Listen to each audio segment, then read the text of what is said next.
Good evening and welcome to Swain County High School, home of the Maroon Devils. At this time, we'd like to pay tribute to this great nation of ours with the singing of our national anthem. We ask all in attendance to please rise, remove all headwear, and then all talking and other distractions cease. Tonight's national anthem will be performed by Cameron Travis and Alexis Johnson.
And now, let's meet our starting lineups for tonight's women's contest. First, our visitors from Robbinsville. A sophomore, number 2, Kimberly Lovell.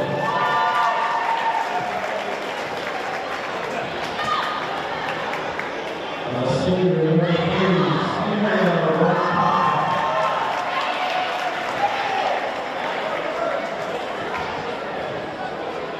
Sophomore number 10 is Maroon.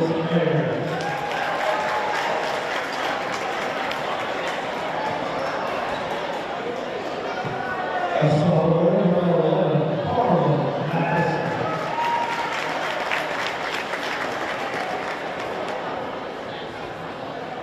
And junior number 21, Maroon.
Hello again, everyone. Toby Burrell here with you tonight, going solo. Joe Holt and myself, we've got the season opener for the Lady Devils. The Black Knights have already played once and lost once. This is the opener for both men's squads and this women's squad. So we're set to get under action here from Swain High School. You got the starting lineups. We're ready to go. in this Smoky Mountain Conference tilt to open the season. Tip controlled by the Lady Devils. Ashton Yance brings it across, sets it to Hicks, who goes backcourt, so a turnover on the Lady Devils' first possession. So Black Knights with the ball. And now they will inbound it to Liz Ayers, who brings it across. And we've got an immediate foul on Lindsay Hicks, so that's the first of this contest, and that's the one player the Lady Devils can ill afford to have foul trouble with, is their senior leading scorer, Hicks. So now Ayers on the wing, kicks it underneath to Morgan, who works it back outside, and we've got a push-off immediately on Alyssa Smith. So right away, this new officiating crew, 2 quick whistles against the Lady Devils. So 7:45 still in this first quarter, and Swain with 2 fouls and a turnover. Ayers pulls it up over to Morgan again. This time Smith lets her drive to the hoop, shot on its way and missed by Morgan. Rebounded by Collins, and the ball worked around the perimeter by Swain. Smith back over to Hicks on the wing, screen from Cabe. Back to Cabe inside. Cabe goes up, misses the shot, taken away in there by Morgan. She races down court, now is covered up by Cabe, and Grace Cabe joins the foul patrol with her first foul. So 3 right away on the Lady Devils. And Robbinsville will inbound from the side over here with Morgan to do the honors. She hits Ayers. Ayers works against Cabe on the perimeter. 7 minutes and counting now in this first game of the season for Swain. That was Wachacha, back out to Ayers, over to the other side to Matheson. And that's improved spot by Lovin. Shot is up and off, and Hicks comes away with the rebound. Cabe all the way to the basket, and it goes. Good for Grace Cabe on her first shot of the night. She makes good on it, and Swain up 2-0. I didn't catch who that foul was on. Looks like we have to do some bending 10. It looks like Ayers picks up the foul. Now Cabe to the line, shoots 1, and it is good for Cabe. And it's Ayers into the front court now for the Knights, looking for a screen from Morgan. Morgan works on the outside. Yance and Hicks exchange, and now it'll be back up top with Wachacha. She goes all the way across court, picked up by Yance, one of the few Lady Devils without a foul at this point. Morgan all the way to the hole, off the front rim, gets her own rebound. Back outside to Ayers, a 3 on its way. It's short. Another rebound by Morgan, and that will be on Taylor Collins, as she picks up her first of this one. And to the line will be Michaela Morgan, a junior, 5'8", for the Black Knights, looking for their first point. Swain on top 3-0 here in the early going first period. Thanks for joining us on this Friday night. We've got a good crowd on hand for both squads. That one rattles around and out for Morgan, so the Knights still looking to score here in the first quarter. Morgan with her second one, spins it. Couple of dribbles, shot on the way now, and it's down for Michaela Morgan. So Robbinsville on the board, and now it'll be Hicks who brings it into the front court, setting the Swain offense. Man-to-man defense by the Knights, or we could call it girl-to-girl. Quick foul on number 3, Sierra Wachacha. So this officiating crew really wanting hands off out on the perimeter. The Lady Devils learned that the hard way with 3 quick fouls. Try to go inside to Collins, and that's stolen away right there by Wachacha. She steams the other way ahead to Lovin. She looks underneath, finds Morgan on the wing. Morgan goes baseline all the way to the hole and lays it in. Michaela Morgan ties things up at 3 with her first basket of the game. To Yance, back to Cabe. Cabe looks inside, thinks better of it, now goes on a dribble, and we've got another foul. This one on, looked like Morgan. So it'll be Swain inbound from underneath.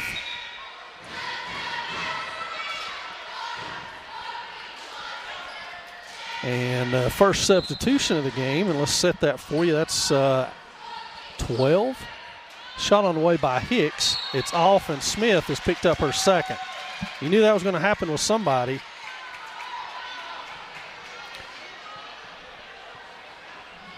So Robbinsville inbounds now, 5:50 and counting. That will be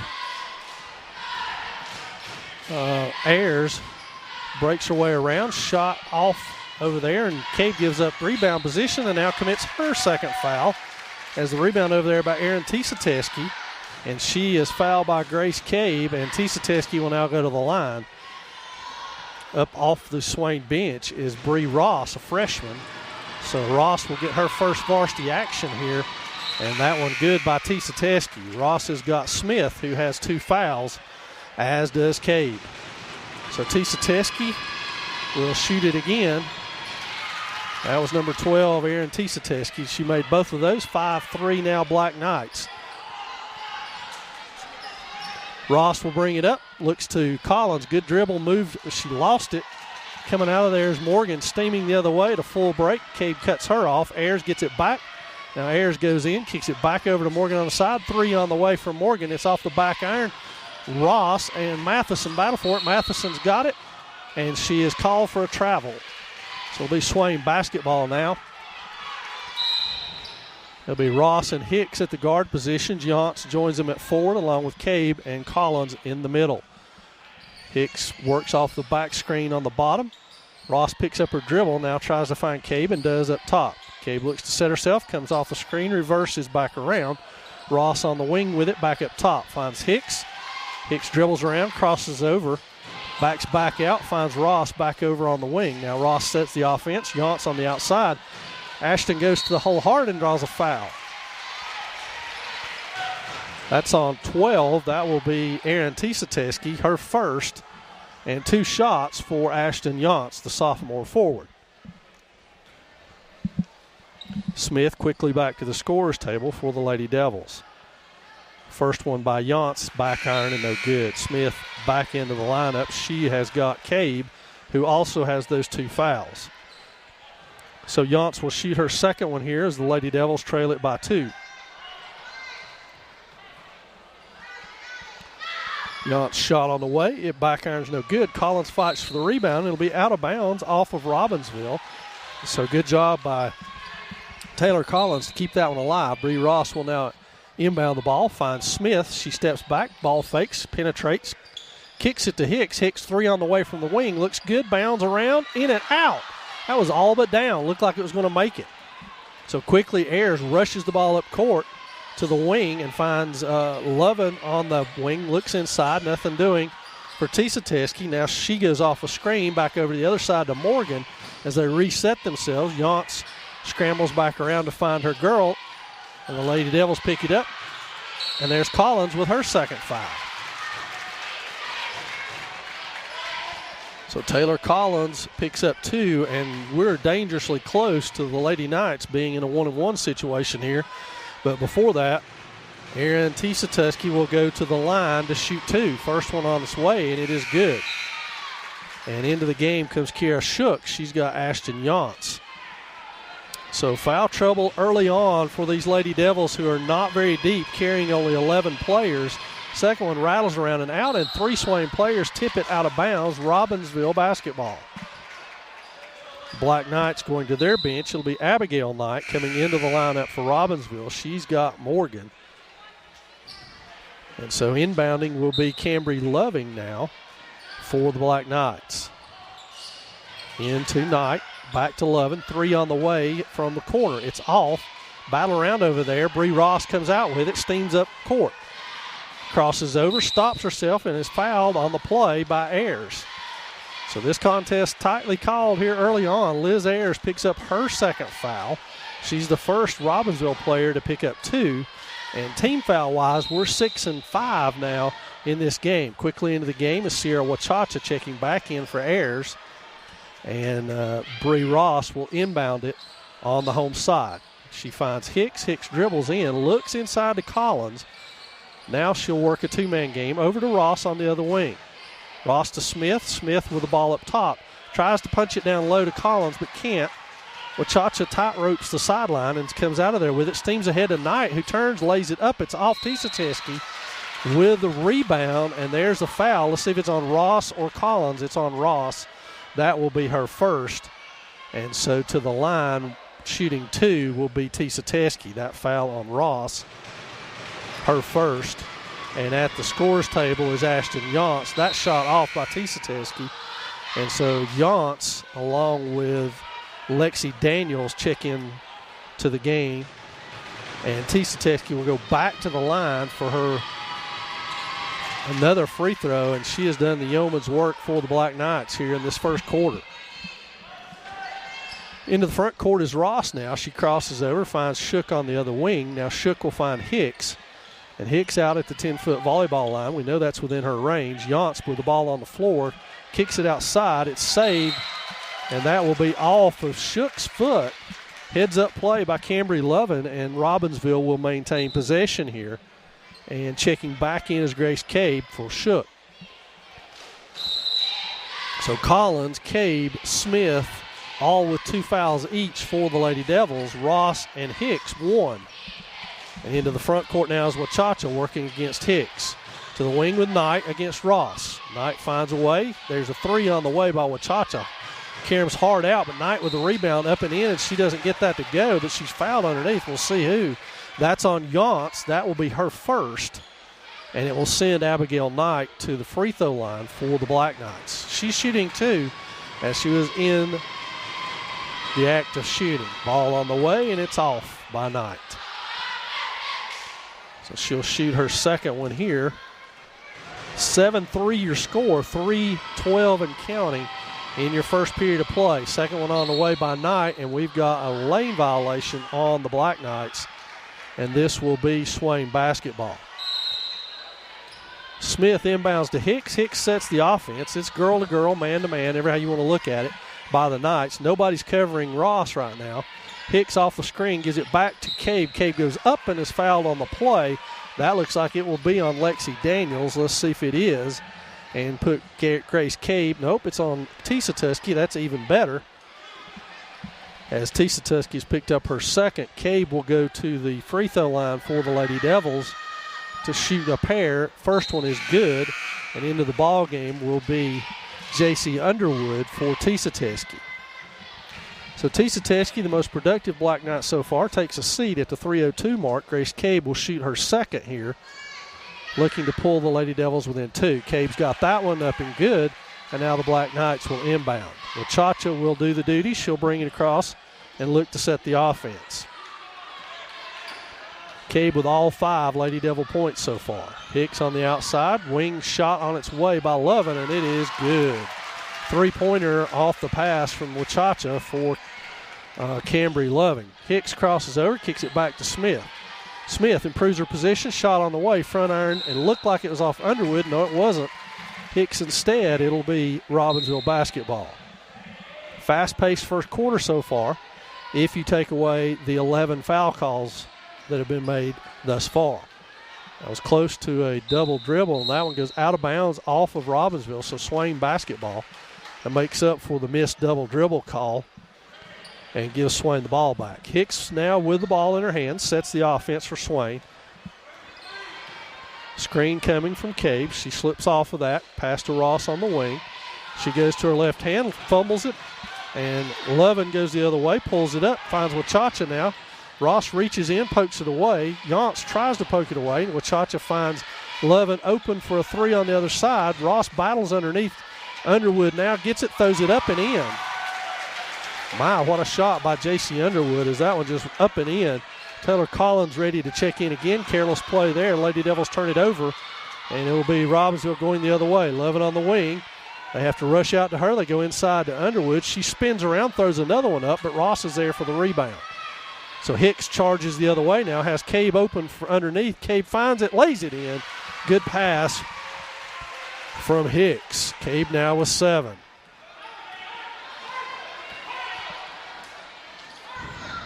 So Chacha steams ahead, finds, and there's a, oh my goodness. Looked like Smith was set to me, but I am definitely a homer. And that foul will be on Alyssa Smith, her 3rd here in this first half. Quickly off the bench is Willa Bible and Taylor Collins. Ross and Smith out. We'll shoot 1 and 1 or 2, one or the other. I think it's 1 and 1 for at least one more free throw for the remainder of this half for Robbinsville, who has been their most productive at the free throw line. As a matter of fact, we will shoot 2. We have already shot past a 1-and-1, and the Knights will shoot 2 free throws the rest of this half. That's a whole quarter plus a minute 26. So at the line is number 3, Sierra Wachacha, to shoot 2. First one rattles home, and the Knights up 13-7 now.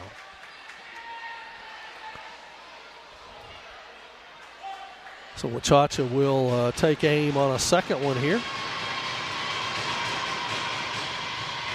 And it rattles home too. She has 2 on the day. Nobody to help Lindsey Hicks bring the ball up. And now Yance goes back, takes care of that. Now Hicks into the front court.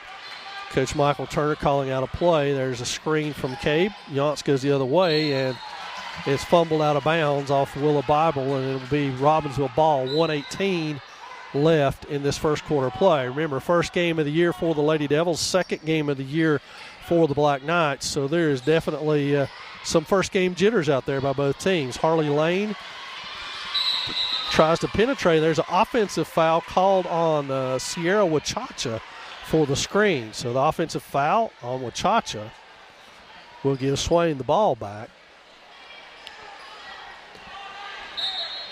Hicks to inbound it, does so to Yance. Kira Shook quickly up off the Swain bench, going to check in. Collins with a screen. She rolls to the basket, is able to keep it alive. Now puts it on the floor, has to battle her way out with it, and is called for a travel.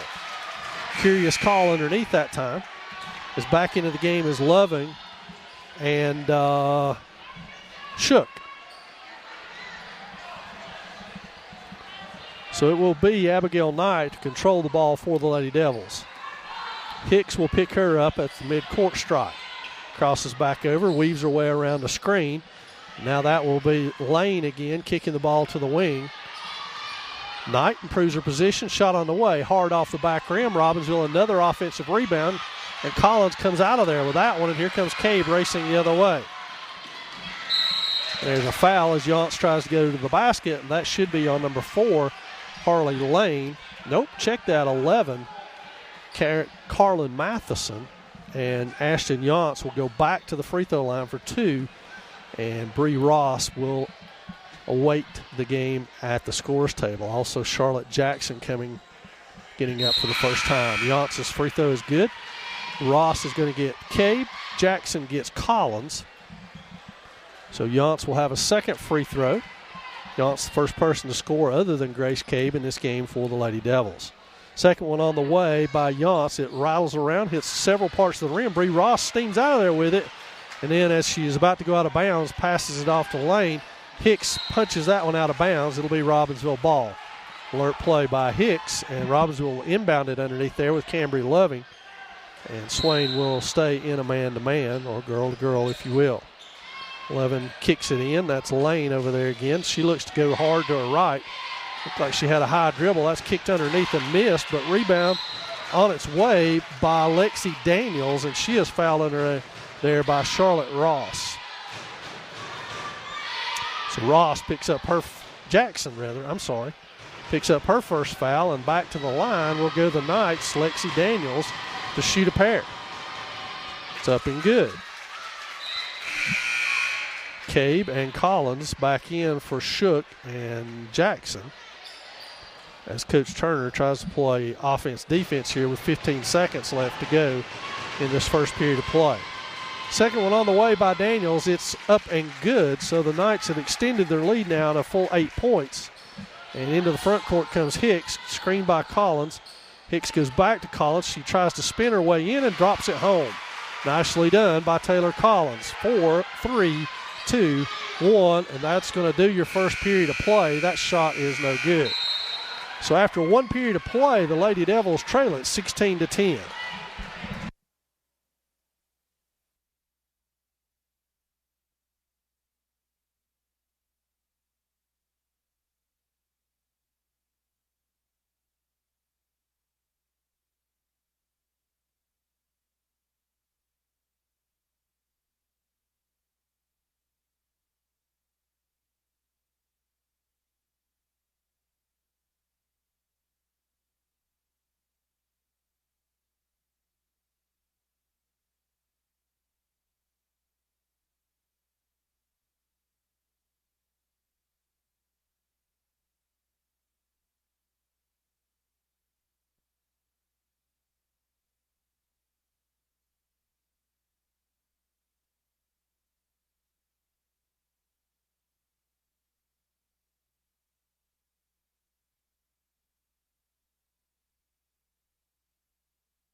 So we got one in the books here from Swain High School. Thanks for joining us on your Friday night. First game of the season for the Lady Devils and Maroon Devils. It will be the second game for these Black Knights. The boys team for Robbinsville has not played their first game yet either, so it'll be their first game when we get to the men's contest here. Just a few moments. It'll be Robbinsville basketball to open the second quarter. And Liz Ayers back into the game to control the tempo for Robbinsville. She's got it on the side. Hicks tries to cut her off. Screen by Matheson back in the game. It's a good pass underneath. Couldn't handle it for Daniels. It'll be Swain basketball. Swain returns with their starters with the exception of Alyssa Smith, who sits with 3 fouls. It's Bree Ross on the court for her. It'll be Ross on the wing. She goes hard inside, spins her way back out. Cabe with it. Now she puts it on the floor, backs herself back out, and finds Yance, who fumbles it just a second, gets it back. Ross up top now. Goes inside to Collins, who spins her way back around. Front iron no good, and that ball pulled out of there by Matheson.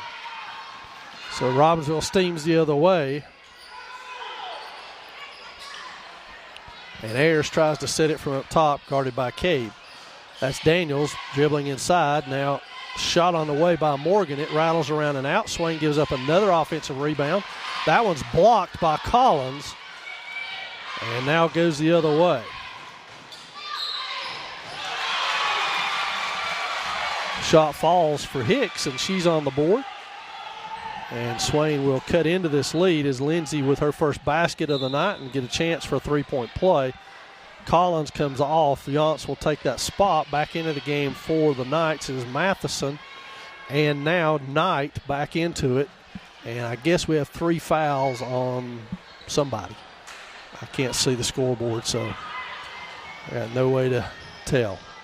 Hicks at the line for her first free throw of the season, and it's good for the senior, and it's now a 3-point lead for the Knights. Wachacha brings it up, guarded by Hicks.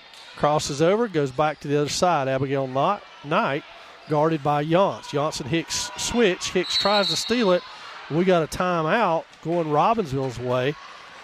So as they take a timeout, we'll remind you, as we stay right here since it's 30, that next Tuesday the basketball teams will be headed to Rosman for their second contest of the season and their second conference contest of the season.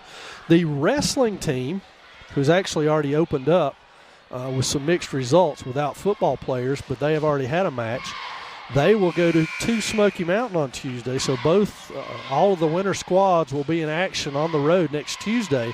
And then on Friday of next week, we'll be back with you here on the Maroon Devils Network as Blue Ridge comes to town, and we'll have the varsity contest and that one for you live.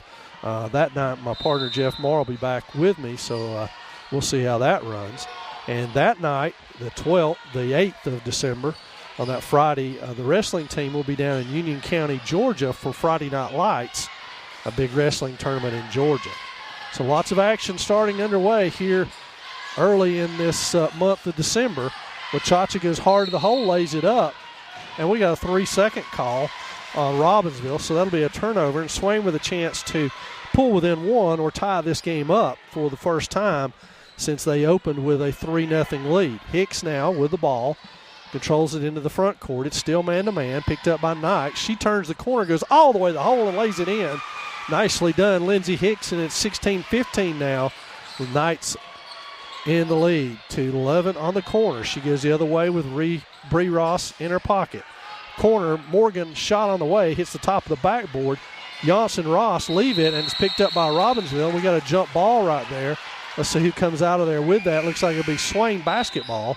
And up off the Robbinsville bench will be Erin Tisateski to check back in for the Knights. Tisateski, their most profitable player in the first quarter with 4 points, all at the free throw line. Hicks into the front court now. Sets the Swain offense, crosses over, goes hard to the hole, kicks it back to Ross, who tracks it down. Ross tries to turn a corner, weaves her way inside, kicks it back to Cabe, who weaves her way around over to Yance. Yance with her head down, back out to Ross. Ross open, 3 on the way, rattle around and out. Collins battles for it underneath, it falls to Cabe. Cabe misses. And that was pulled out of there by Ross, so good hustle from the freshman on consecutive possessions to force a jump ball situation and be able to get the ball back for Swain. Once that shot from the freshman looked like it was down, and it just didn't go for her. So Swain now on the defensive end. Robbinsville in the front court. Knight tries to turn the corner. We got an illegal screen. That's on Tisa Teskey, and that is a favorable call for the Lady Devils. That'll be her third by our count, and she will check out as back into the ball game comes Michaela Morgan. And now Swain will come into the front court with Hicks to set the offense. Taylor Collins with a high screen on Knight. And Hicks had something in mind and turned it over on the dribble. So Robbinsville basketball here, 5:13 remaining before the half. We've got men's action coming your way after this one, so stay tuned for that as well, as the Maroon Devils open their season against the Black Knights. Wachacha crosses over to Knight on the wing. She looks inside of Morgan. Morgan comes out, sets the screen. Help on its way, and that one's tied up. We got a jump ball right there between Hicks and Robbinsville. So Lindsay with a block shot there, filling up the stat sheet. So now Ross will set check that. Hicks will set the offense. Screen on the way from Collins. Hicks turns the corner, fumbles it out of bounds. It will be Robbinsville ball. A lot of contact on that play, nothing called. So inbounded by Michaela Morgan, it will be Sierra Wachacha, who is a senior for the Black Knights, bringing it into the front court. And we got an offensive foul on 11 Black. Is that what he called? Yes, 11 is out there. I got nothing on that one. I don't know what he called. But it was on them. Kira Shook in for Grace Cabe. It will be Ross into the front court against the Knights. Hicks, three on the way, looks good from here, back iron and out. Thought that was on the same path that you were able to see. Thought she had that one down. Morgan looks to pull it back out of there. Has already used up her dribble. Now Knight goes in, blocked by Collins again. And that one's out of bounds to the Knights. So Robbinsville will inbound it right here from underneath their own basket. That's Morgan, three on the way, back iron and out. Another offensive rebound and good by Carlin Matheson. Hicks into the front court, crosses over, goes all the way to the hole, and is fouled.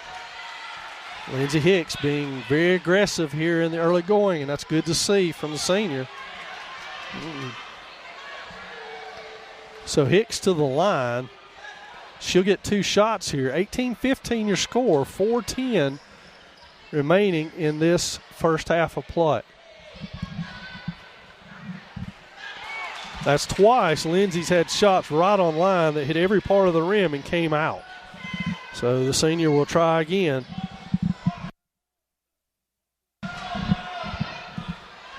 Hicks spins it. Shot on its way, and it's good. So Hicks cuts it to one, and we got a timeout by Swain with 4:10 remaining in the first half of play. It's 18-16 in favor of the Black Knights. Again, basketball and wrestling on the road next Tuesday. And Friday, we'll be back with you as Blue Ridge will be in town for a full slate of varsity contests. We'll cover that one live right here on the Maroon Devils Network. Maroon Devils Network is your home for all the Maroon Devil activity this winter. And stay tuned. We'll have all of that for you free of charge. So feel free to tune in anytime you can't be here. Nice crowd on hand tonight. Don't think we could have asked for much better here on opening night at Swain High School as we open up the basketball season against the Black Knights here. It's strange to open up a conference game to start your season, but you know that's kind of the hand you're dealt when you're in the Smoky Mountain Conference, and you never know how long football season's going to run. That sometimes you have to open up in conference play. That's the second year in a row that the Knights and Devils have opened up their conference play against each other. So as we return to action here, it will be Robbinsville ball following the Hicks make on the free throw. So it will be Michaela Morgan inbound it to Sierra Wachacha. And Wachacha walks it up court. Hicks to pick her up. So the ball to the corner to Lovin, dogged by Kira Shook. Up top, that's Abigail Knight. She looks inside, tries to go to her right against Yance. Yance plays her hard, reaches in, smacks the ball away. Almost backcourt, but not quite. Good defense by Yance. That's Morgan against Bree Ross. Morgan picks up her dribble. Ross eats her up. Now to the corner, and that's Matheson. Spins her way back against Collins, throws it right to Ashton Yance.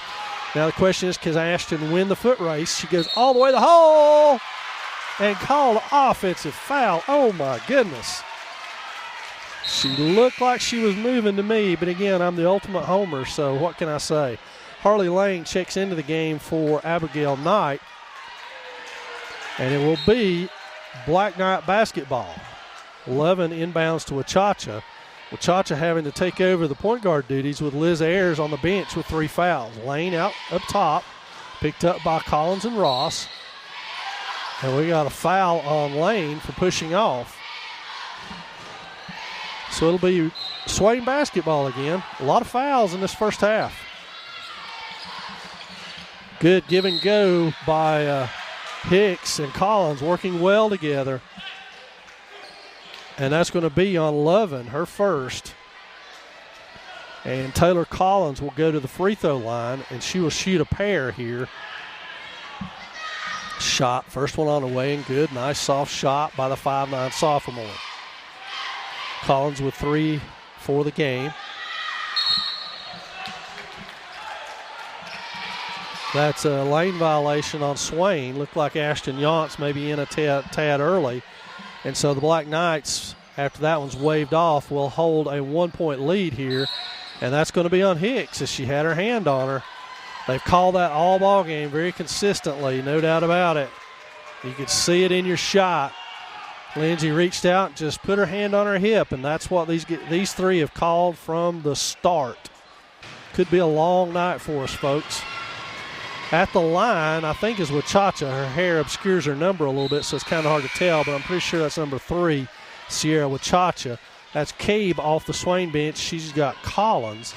So Cabe back into the lineup now after a long rest. 3:12 remaining before the half. That shot is up and good. And so now Hicks into the front court. Picked off by a screen there. Ross is behind her, and that was stolen by Wachacha. She kicks it to Lovin. Shook tries to track her down from behind, and we got a walk forced by Kiara Shook getting back on defense. It'll be Swain basketball. A lot of action in this first half of play. 19-17 still your score. Swain with a chance to tie or take the lead with a 3. That's Hicks. She penetrates, bounces, penetrates again all the way to the hole. She's fouled. That one doesn't go, but Lindsay will go back to the free throw line. That's on Harley Lane, who's quickly picked up a couple of fouls here on back-to-back possessions. So Hicks at the line will shoot a pair with a chance to tie this game up. Swain led 3-0, have not led since. So now it's 19-18. And Hicks will get a second one after making that one. 19-18 your score. 2:51 in the second period of play. Lindsay Hicks' second one up and good. Good night at the line for Lindsay. Wachacha into the front court. Shook steps in front. Now she'll charge the other way. Kiara Shook, the sophomore, picks it back out and it's kicked out of there and picked up by Lane, who goes against Cabe. Lane throws it off. Shook with a rebound. So Shook with a steal and a rebound on a pair of possessions. Mugged over there. No call on that one. That one's fired up and off. Ross and Cabe battle over on that side with Wachacha before they're able to finally pull it out of there.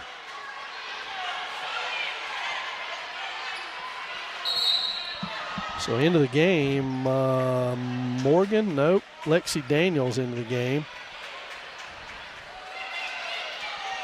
What's going on?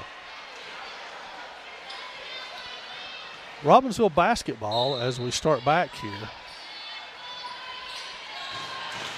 Kicked all the way back to Wachacha. She's picked up by Yance. Over the wing, Morgan goes inside Ross with good defense. They kick it back inside again.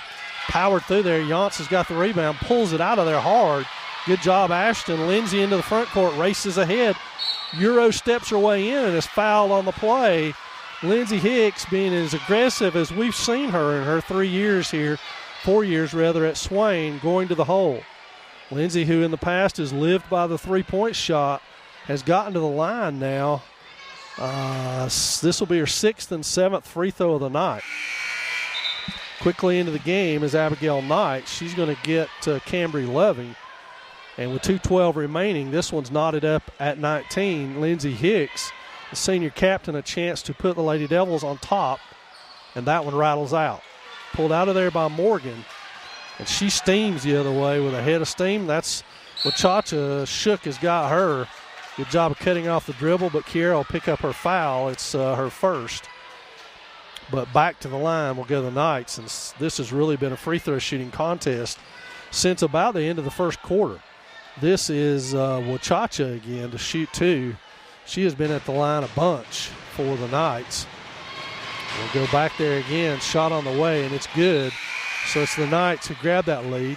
Taylor Collins up off the bench.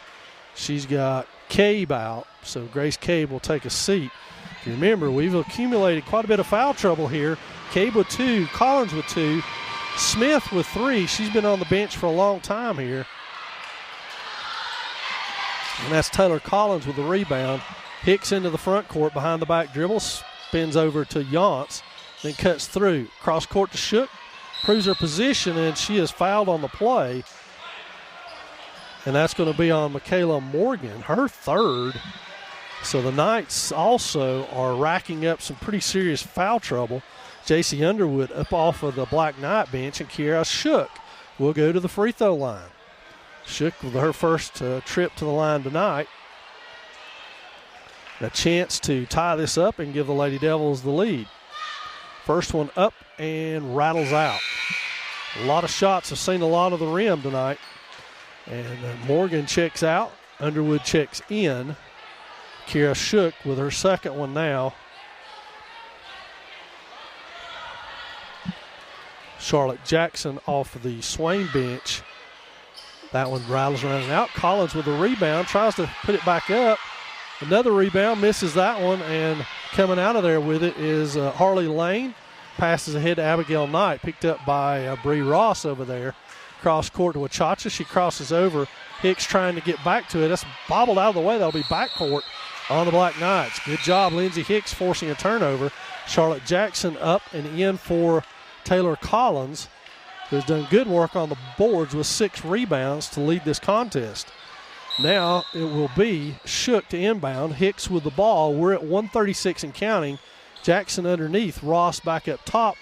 Kicks it to Hicks. Can she save it? She does. Well done as Shook's able to get it back. And somehow they miraculously don't get it across.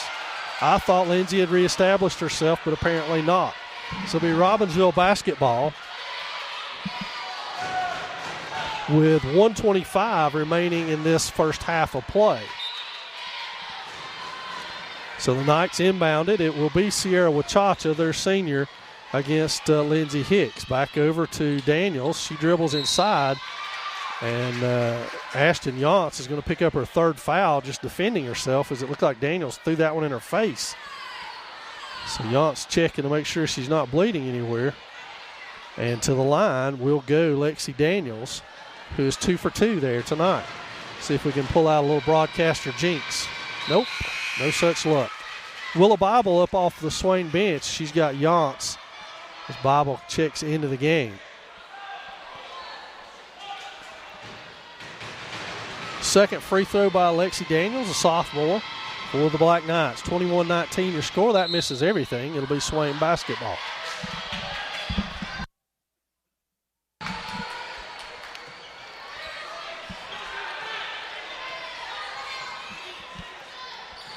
Hicks across the front court, crosses over, back to Shook. Shook penetrates, finds Ross on the wing. Ross one dribble back to Hicks. Now Hicks crosses over, kicks back to Shook. Swain being very patient here. Under a minute to play, down to 57 seconds. Jackson over on the wing, almost walked. Bible back to Ross, throws it between her legs, and it'll be another backcourt violation for the Lady Devils. Checking in for Robbinsville is Carlin Matheson, as well as Cambry Lovin. So both teams substituting liberally because of the deep foul trouble that both squads are in.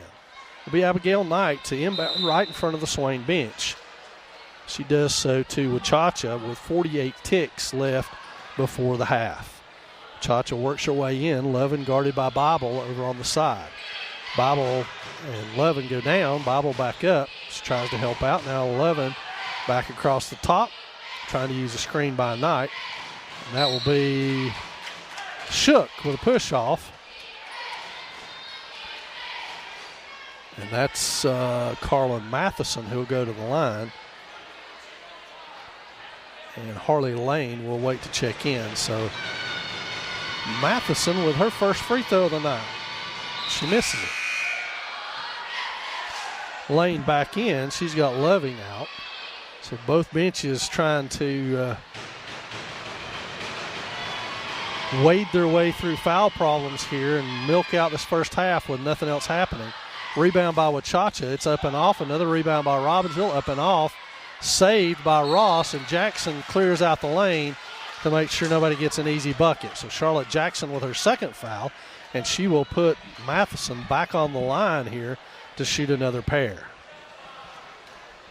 Be interesting if at halftime we can total up the amount of free throws that have been shot by both teams for you. Be a pretty telling statistic. That one's up and off again by Matheson, so we've definitely found who to foul, as Carlin Matheson has missed her third straight free throw and makes that one.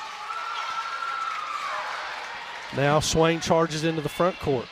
Pass over to Ross. She walked with it before she could get her feet moving. So it'll be Black Knight basketball. Cambry Loving checking back in for Harley Lane as the Knights do a little offense-defense substitutions here with 18.2 left before the half. 22-19 your score. It's in favor of Robbinsville. Wachacha going to the basket all the way in. That's a good steal over there by Shook, and that'll be a foul. Looks like on Lexi Daniels.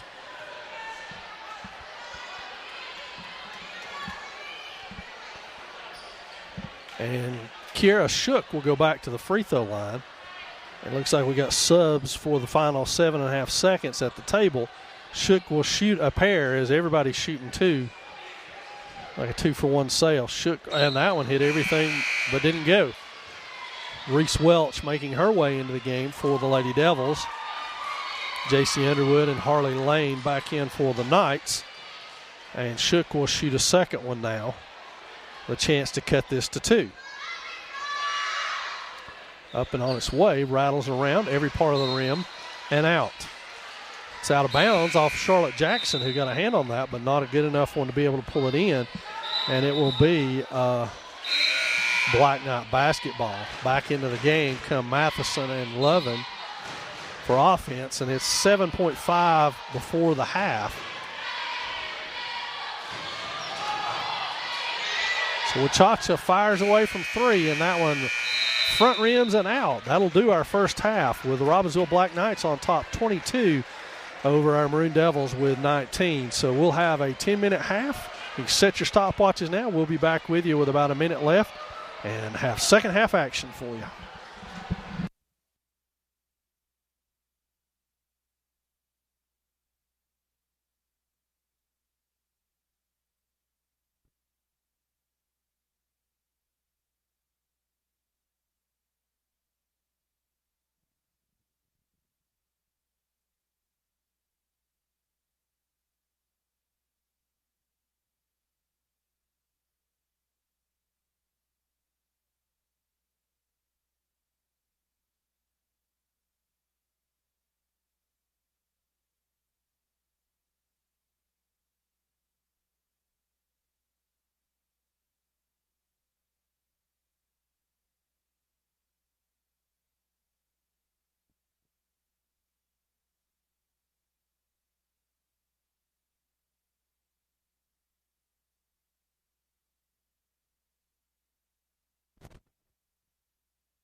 inside, and that's Collins with a rebound and stick in.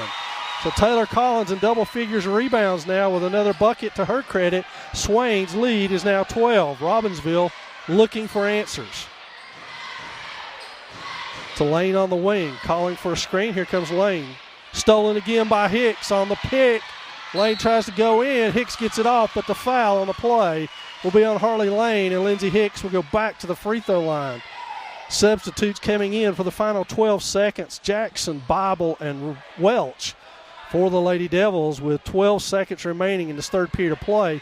Hicks back to the free throw line to shoot a pair. First one up and good. So Bible gets Cabe, Jackson gets Collins, and the Lady Devils with an extremely productive third period of play have come out here red hot to open this up. And Hicks to shoot again. She has not been out of this contest all night. Reese Welch waits at the scores table to give her her first breather of the night. So Lindsey Hicks will check out with 12 seconds remaining. She'll get that break plus the break between quarters to rest before resuming the fourth period. Into the front court is Ayers. Welch tries to cut her off. Does. Ayers back steps. Shot on the way. Back iron no good. Tisa Teskey with a rebound over Jackson, and she's mauled over there by Jackson and Ross. And we'll get two shots with 2.1 seconds left. That's on Ross, I believe. And quickly back at the scores table is Cabe, Hicks, and Collins with 2 seconds remaining. Shot on the way from Tisa Teskey. It rolls out. So they're all back in quickly. It's a short breather for those three. And Swain will now go offense to defense. Not real sure why everybody's leaving the free throw lane, but they are. Robbinsville left it to play defense. I'm not sure why we left. So Tisa Teskey will get one more with 2 seconds remaining. Hicks directs traffic out at midcourt. Shot is good. Inbound to Hicks. She'll try to turn a corner. Does. Running jump. Looks good if it goes. It's not. So after three, the Lady Devils lead it 40-27.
So we got 8 minutes left in this one for the Smoky Mountain Conference opener for both squads. For Swain, it will be Hicks, Yance, Smith, Collins, and Cade. Robbinsville got the quick ball treatment that time. They didn't break the huddle quick enough. The referee put the ball on the floor and said play. Screen on the way. Collins moves out of the way. The dribble is still there. Smith on the floor to rebound it. It'll be a jump ball. So Smith stole that possession for the Lady Devils, but a good hustle. Well, it's a tough night tonight because of free throw trouble. Still contributing. Hicks with the ball, guarded by Knight full court now. So she crosses over, makes her way in. They're going to try to double team her. Good pass to Yance. She kicks it. Corner. Cabe three on the way. Front iron no good. Well, Chacha comes out of there steaming with it. Cabe's going to catch her from behind, poke it away, and then have enough presence of mind to save it to Hicks. Hicks into the front court now. Crosses over, goes to the left side, initiates some contact, and we'll go back to the free throw line. What hustle by Cabe to come up with that steal. And then Hicks steams the other way back to the free throw line to shoot a pair. The foul looked to be on Erin Tisa Teskey. That will be her fourth by our count. Hicks at the line. She's at 25 for the evening so far. That one rattles around and out. Lindsay's had 3 or 4 do that from the free throw line, almost down and come back out. I think she should petition Coach Turner to check those rims. Hicks with the second one on the way now. It's front iron, crawls around and out. Cabe almost kept it alive but couldn't. And that will be Robbinsville basketball. Lady Devils lead by 13. That's their biggest. And now Robbinsville will inbound and bring it up court. It'll be Wachacha working against Hicks at the front. She passes over to Knight. Back to Wachacha. She dribbles. Back out to Knight. Knight looks to go against Cabe now. Cabe levels off on her. Now comes up, guards her hard. And we got a foul on the play. That is going to be on Grace Cabe. I wish I could explain to you how, but I can't. That's 4 on Cabe by our count.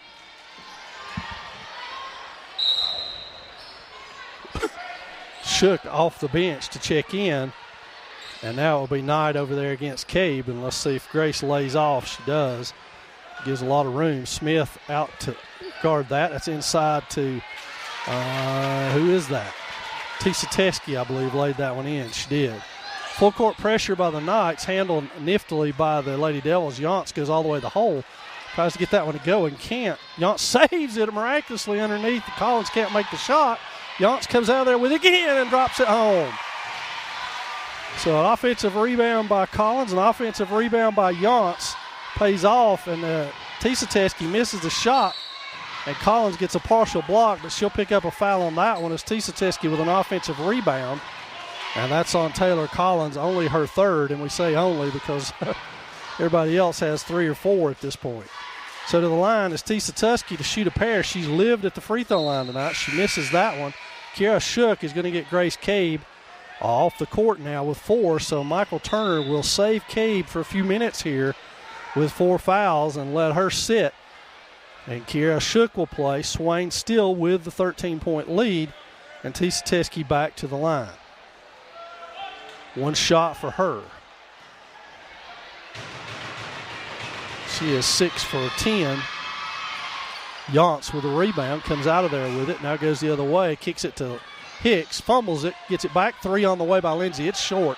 Collins fights for it inside, tries to save it and can't. It'll be Robbinsville basketball. I think Lindsay may be having a little bit of case of tired legs at this point. Ayers works it into the front court now. Over to Knight on the wing, guarded by Yance. Yance backs off, 3 on the way by Levin, and that shot is off. Shot up, and Tisa Teskey's got it. And Collins with a good block that time, but whistle with a foul, and that will be her 4th. And so quickly becoming the Swiss Army knife is Bree Ross. She's back to the scores table, and freshman logging a lot of minutes tonight. Tisa Teskey good with that one, and it will be Ross in for Shook as Coach Turner will leave Taylor Collins and her 4 fouls in the ball game. Tisa Teskey also has 4, so it's a battle of the centers with 4 fouls. Inbounded to Smith. She looks it over, tries to split the defense, does. Hicks has got it ahead to Ross. Ross back to hit. No, she traveled first. So Hicks over with some words of encouragement for Ross as it'll be Robbinsville basketball. And the rest for Grace Cabe will be less than a minute as she is quickly up off of the bench and to the scores table. We'll check in at the next dead ball. That shot is way off. Pulled out of there by Hicks, but she can't get it. Knight goes to the other side.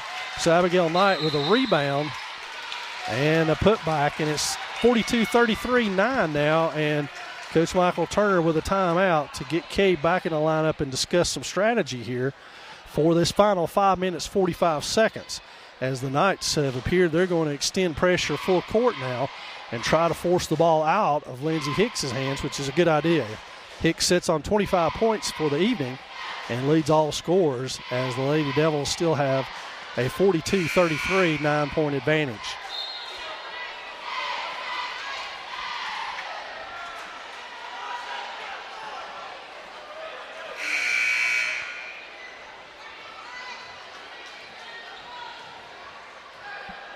If you're listening live, a couple of scores of interest for you.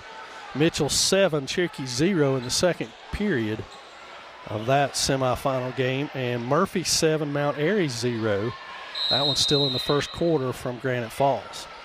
Smith inbounds to Ross. She looks it over and uses her dribble up, finds Hicks. Now Hicks has got a 3-on-2. keeps her dribble up. Yance with a shot from the wing. It back irons it good. Ashton Yance with a bucket off the Lindsey Hicks pass. Swain back up by 11. Ayers charges into the front court, gets a partial screen from Knight, and we got a foul on the play. It looked like Hicks slapped Ayers trying to get to the ball. And that will be Lindsey Hicks' third foul. Let's see if we're in 1-1 yet for either team. Looks like we are. And 1-1 for Liz Ayers. She'll go to the line and shoot 1-1. Back iron no good. Ross with the rebound. Ross finds Hicks, hands it off to her. Hicks crosses over, goes to the hole, back to Ross. Ball fake, back to Hicks. Three on its way, wide open from the wing, doesn't go. Cave tries to get it, but it's Michaela Morgan with the rebound. And that one's out of bounds. Swain basketball.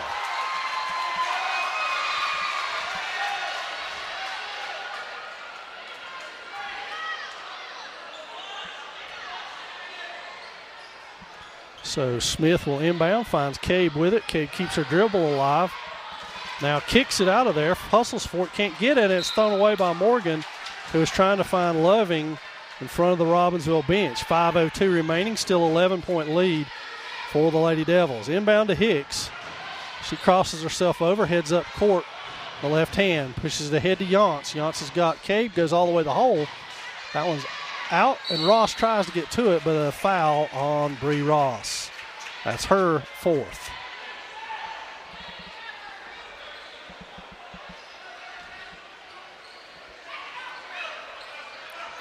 So back to the line go the Knights.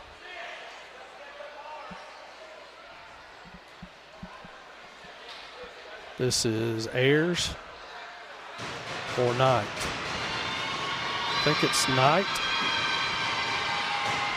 Free throw is no good.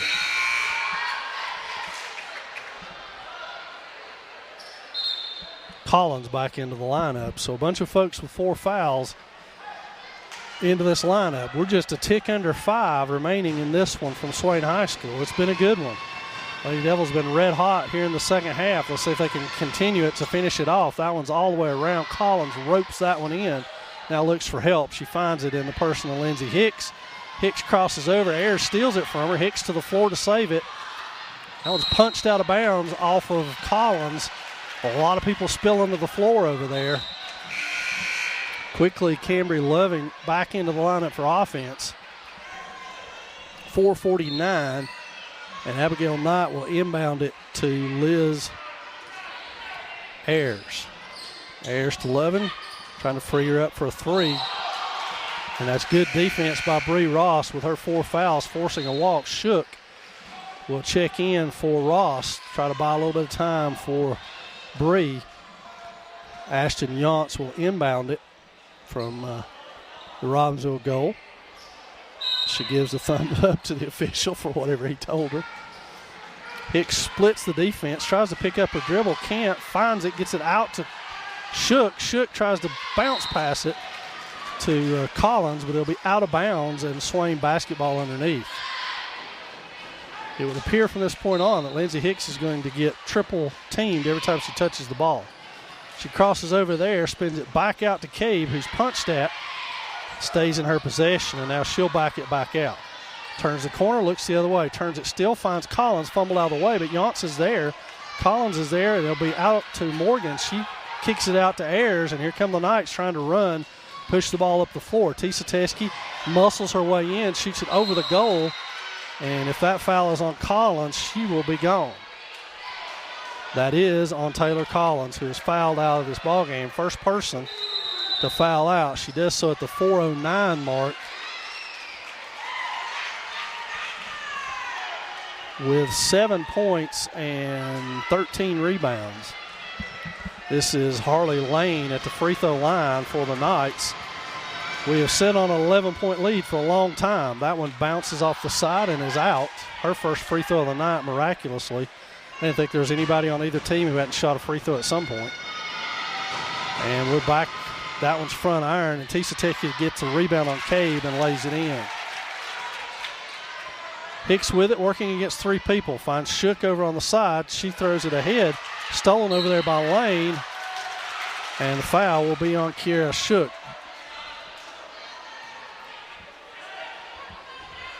So much the same as the first half, the Black Knights doing their damage from the free throw line. When they've been forced into a half-court set, they have not scored or fared well. But once they get in this 1-and-1, they've been able to slow the game to a snail's pace, hit free throws, and crawl their way ahead or back into it. 44-36 now, 8-point bulge for the Lady Devils. Lane can cut it to 7, which is as close as they've been in a while. And that one is Lady Devils, Cabe and Smith having a real hard time with Tisateski's aggressiveness and height inside. Smith will inbound it, finds Cabe. Cabe all the way across court to Ross. One dribble back to Hicks, and now it's Yance who decides on a three and nails it. So Ashton Yance making her presence felt with a big three right there. Ayers will reset it back to the side. She thinks about it. We got a timeout, Black Knights, as the lead back to 11 now for the Lady Devils. 3:36 remaining in this one. Swain up by 11.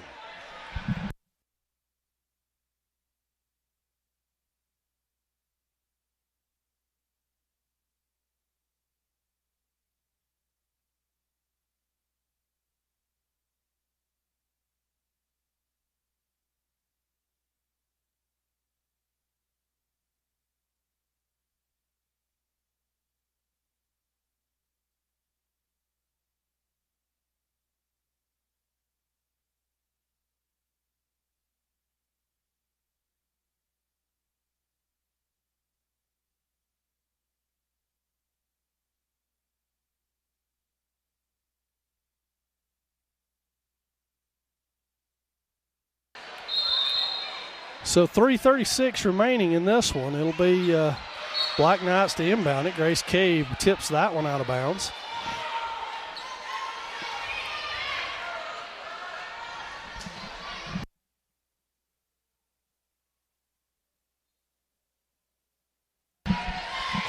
Robbinsville to inbound. Cabe cuts that off. They'll go outside to Tisateski, guarded by Yance. She's a little unsteady with it, wants to get back in the painted region where she's comfortable. Back out to Morgan, three on the way. That's front iron. Cabe fumbles it. Morgan with it. Three on the way by Ayers. It's off. That's punched out of bounds by Robbinsville. Oh, that was off Robbinsville. No doubt about that one. So they will inbound from in front of their own water cooler. And that's Ayers, back to Lovin, back to Ayers. Ayers works against Cabe, tries to turn the corner. That's partially blocked.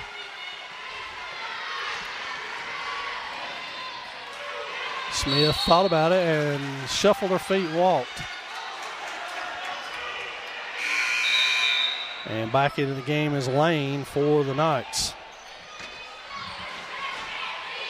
So Black Knight basketball, just 3 ticks over 3 minutes remaining. 47-36, Lady Devils up by 11, looking to cling to this lead. More importantly, looking not to foul anybody else out. Taylor Collins is gone, and now Bree Ross may very well be gone as well. That is her 5th. So the 2:53 mark sees Ross leave. 4:09, Collins fouled out. So Shook will get the call, and she's into the ball game. And it will be Lane at the free throw line. Back in for the Knights is Carlin Matheson. Lane, who is 1 of 4 on the night, will attempt for her 5th now. And makes that one. And we'll have a second one. 10-point advantage for the Lady Devils now. Shot on the way and good. So Hicks to inbound it. Finds Smith. Smith back to Hicks, stolen away. Lane charges in with a steal and lays it in. Timeout by Swain. as this one is 7 now. The Lady Devils struggling to inbound the ball. 2:46 remaining in this one.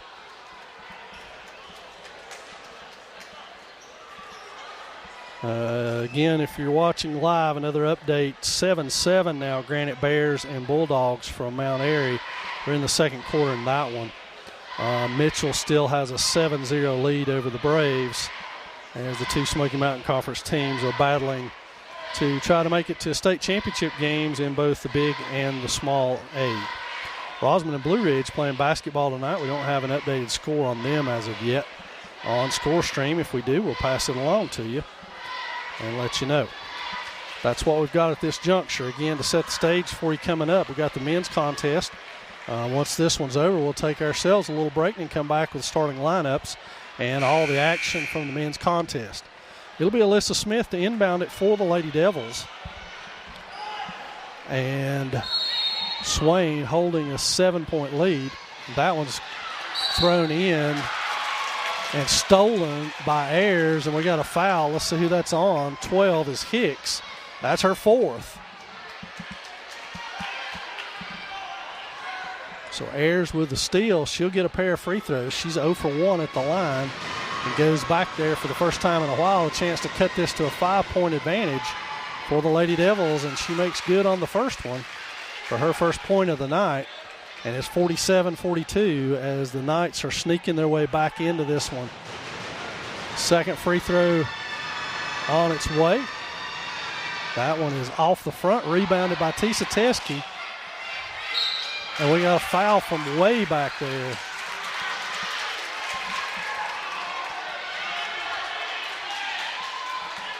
That's on Kiera Shook, her 4th. Lady Devils on the track that they may not have anybody left to finish this ball game. Well, Chacha makes good on that one, so it's now a 47-42 lead. Well, Chacha will shoot another one. That one rattles around and off. Yonts with a rebound. Finds Hicks. Hicks reverses her way out, finds Shook over on the wing. Shook all the way to the hole, and is no foul called. Tisa Teskey lays that one in.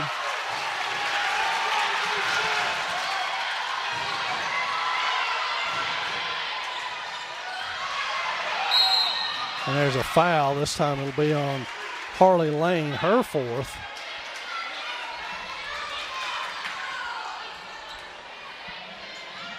And let's see if we're in the 1-and-1. We are. Lindsey Hicks will go to the line. The Lady Devils have been sitting on 47 for a long time. It's now a 3-point advantage for them. And Lindsey Hicks, who has 25 points to lead all scorers, goes back to the line. She is 7 of 13 tonight from the free throw line. The first one is good. So Hicks breaks the drought, puts the Lady Devils back up to a 4-point lead, a chance to run it to 5 right here. Collins and Bree Ross have fouled out for the Lady Devils. No one from Robbinsville yet has fouled out. That one's short. Cave ties it up. We got a jump ball. It'll be Robbinsville ball. But good job in there by Cave to avoid her 5th foul and be able to tie that thing up. It'll be Ayers into the front court now. Swain still man-to-man. Ayers beats Hicks over to Levin on the wing. Back up top to Ayers. We're at almost 2 minutes and counting now in the 4th quarter. Ayers back to Knight. Knight over to Levin. Levin thinks about it. Shook chases her off the line. Back to the corner to Knight. Knight turns and shoots it. It's off. Shook with a rebound. Finds Hicks. And we got a foul. That will be on Sierra Wachacha. That's her 4th. And Hicks back to the free throw line.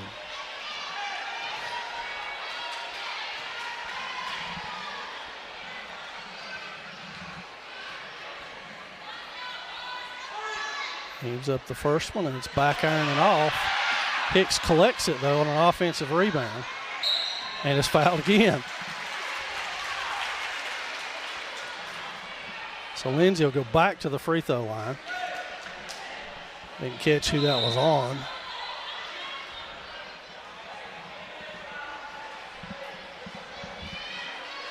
Maybe Ayers, I think is who is on the scoreboard.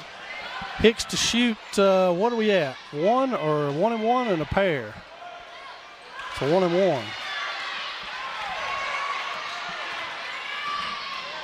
1. Levin chased off the line. Inside stolen.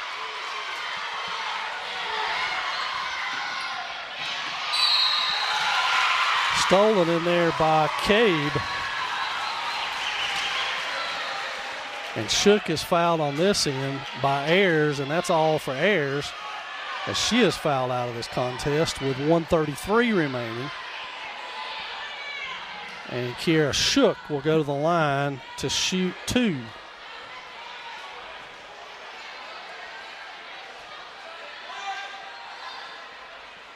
Back iron and off. 48-44, a 4-point lead for the Lady Devils. 1:33 remaining. Swain working on a 4-point quarter.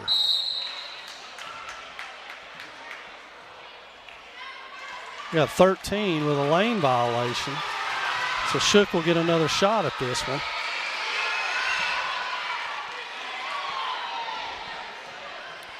So Kiera Shook, the sophomore. That one's up and good. So Shook makes good on that one. Spreads the lead back to 5, 49-44. Morgan, 3 on the way, and that one's good from Michaela Morgan.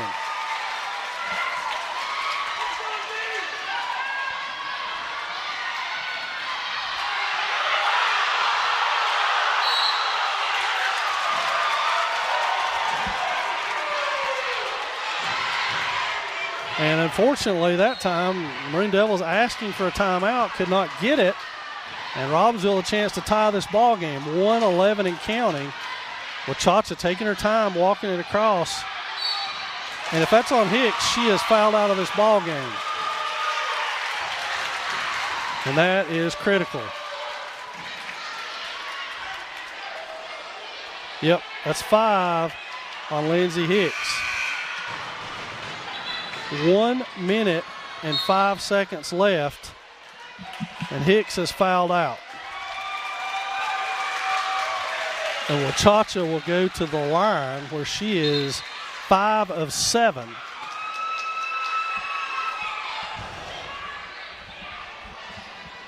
(49-47), Sierra Wachacha, senior, will have a chance here to tie it for the Black Knights.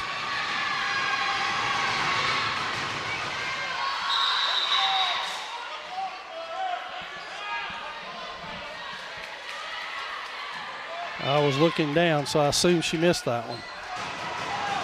Second one on its way from Wachacha now, 1:04 remaining. It's up and good.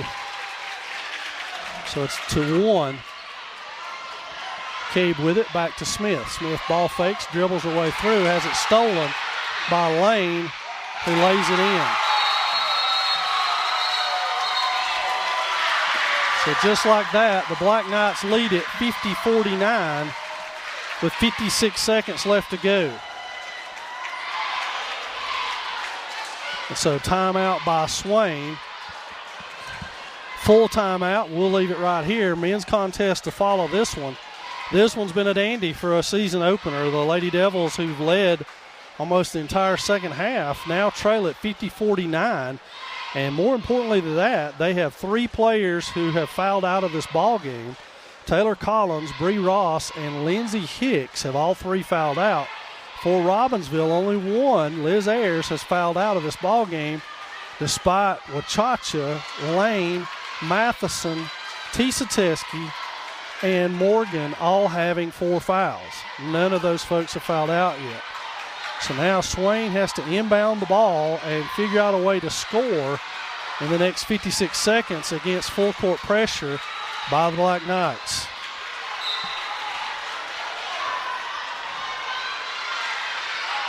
So Cabe takes it in. Smith's got it. Back to Cabe. Cabe puts the ball on the floor, breaks through the press, and now has stripped from behind. No call miraculously over there, she tackles Cabe. No call on Wachacha. And suddenly we have debris being thrown onto the court. And we're trying to figure out where that sucker came from, but it was thrown onto the court. And now they're overworking on that. While they do, it's 50-49, 47.5 seconds left in this one. On the possession, it will be Swain basketball, so Swain will inbound it over there. Inbounding the ball has been a little bit of a problem in terms of Swain. And now let's see what they opt to do with it. It'll be Swain basketball. Alyssa Smith looks like she will be the trigger person. And it's Willow Bible, Kiera Shook, Ashton Yonts, and Grace Cabe for the Lady Devils. So 47 seconds left. That's inbounds to Cabe. Cabe will set herself up going to the right, reverses herself down, tries to get rid of it, can't. We got a scrum down there. That's jump ball, Robbinsville basketball. Now, unfortunately, there's no way you can foul because you got everybody on the court with 4 fouls. 39.7 seconds left in this one. And we got subs coming in.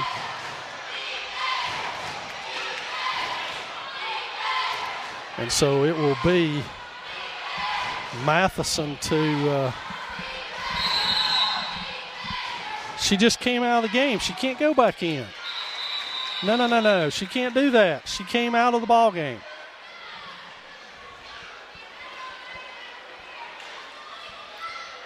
So Michaela Morgan has to check back out because she has to sit out with the clock running. And Abigail Knight checks back in. So Robbinsville inbound, 39 ticks. They get it in to Knight. Smith tries to foul but can't. She picks it up, throws it all the way down court to Lovin, who's out of bounds. Willa Bible looks ahead to Smith. Smith has it raked out of there, goes up, lays it up and out. And then we got a foul, looks like on Alyssa Smith.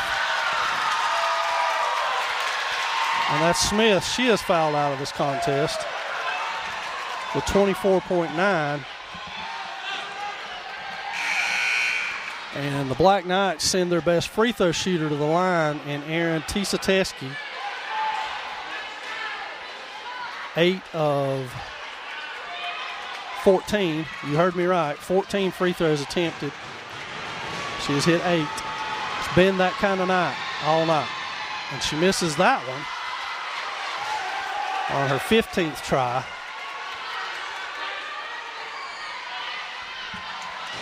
And I do believe Swain is out of timeouts at this juncture. Tisateski's second is back iron good. Cabe with the rebound. Dribbles herself into trouble.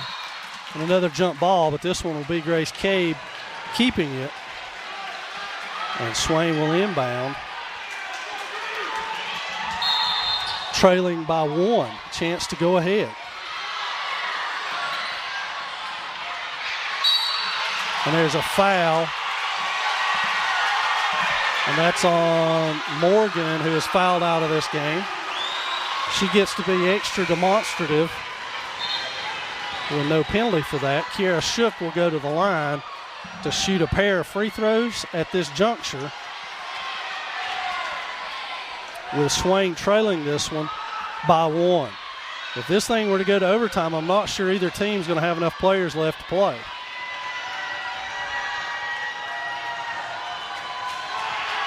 Shook's shot is good. Kiera Shook, big shot for the sophomore. She ties it at 50.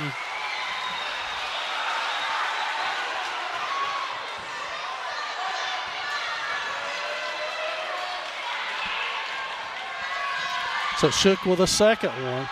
Sets it. It's short. And pulled out of there by Matheson. Well, Chacha has to work her way down. 3 on the way by Knight. Rebounded underneath there. And there's a foul. Oh, my goodness.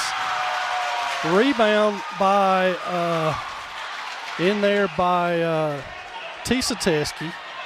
And the foul goes against Willa Bible, but Tisa Teskey goes back to the free throw line. And she misses it. Again, 6.8 seconds left. Swain out of timeouts, out of point guards. And what happens? Tisa Teskey's second one rattles home. So Robbinsville will take the timeout with 6.8 remaining and a 51-50 lead. And let's see what Coach Michael Turner can do here. They need a bucket as time expires to win this one. Problem is Lindsey Hicks, leading scorer for the Maroon Devils, is fouled out of this ball game, as has Alyssa Smith, another starter, as has Taylor Collins, another starter, as has Bree Ross, who came off the bench for the large part of this game due to foul trouble.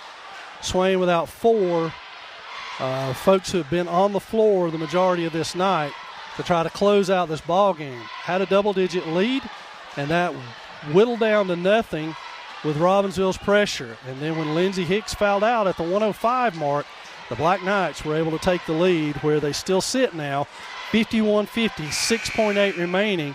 The Knights will have full court pressure here. But remember, folks, this officiating crew has been all night about touching people on the dribble. So let's see if that happens here on this one. To throw it in will be Ashton Yance, the sophomore. Bible, a freshman. Cabe, a senior. Jackson, a senior. And Shook, a sophomore. Haley Lane will pressure the ball for the Knights. Yance has it. She throws it in to Cabe. Cabe backs her way in into double pressure. Has it stolen. And 1.3 left. And it looks like that's going to do it for the Lady Devils. Once again, you can mug on a double team, but apparently not touch them at all on a dribble, because Cabe was mugged on that one, no call. 1.3 left, Lane's free throw banks in.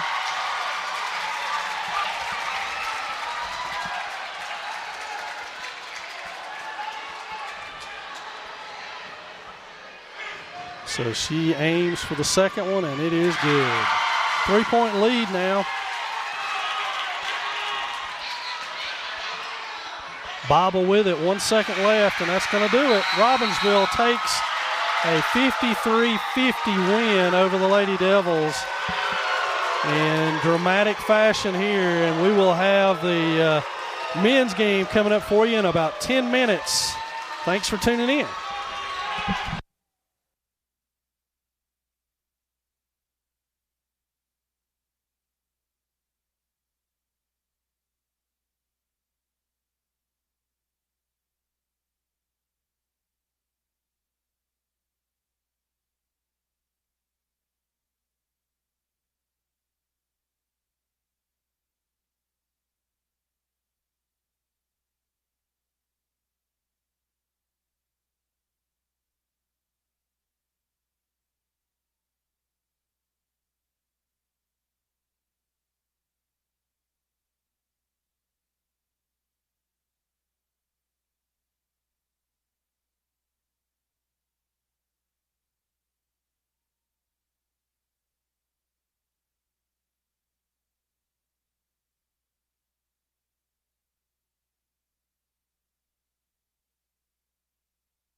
In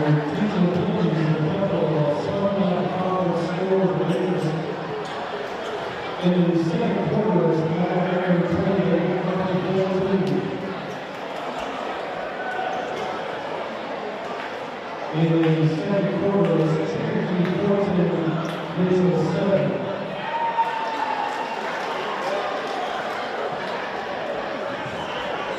And then let's pick up starting lineups for this is from Robbinsville High School. Number 3, Tank Maroon.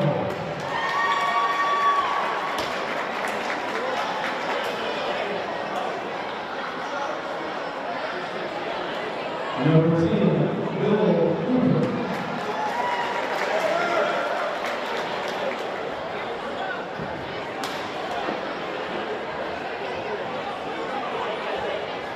Number 12, Tucker Fox.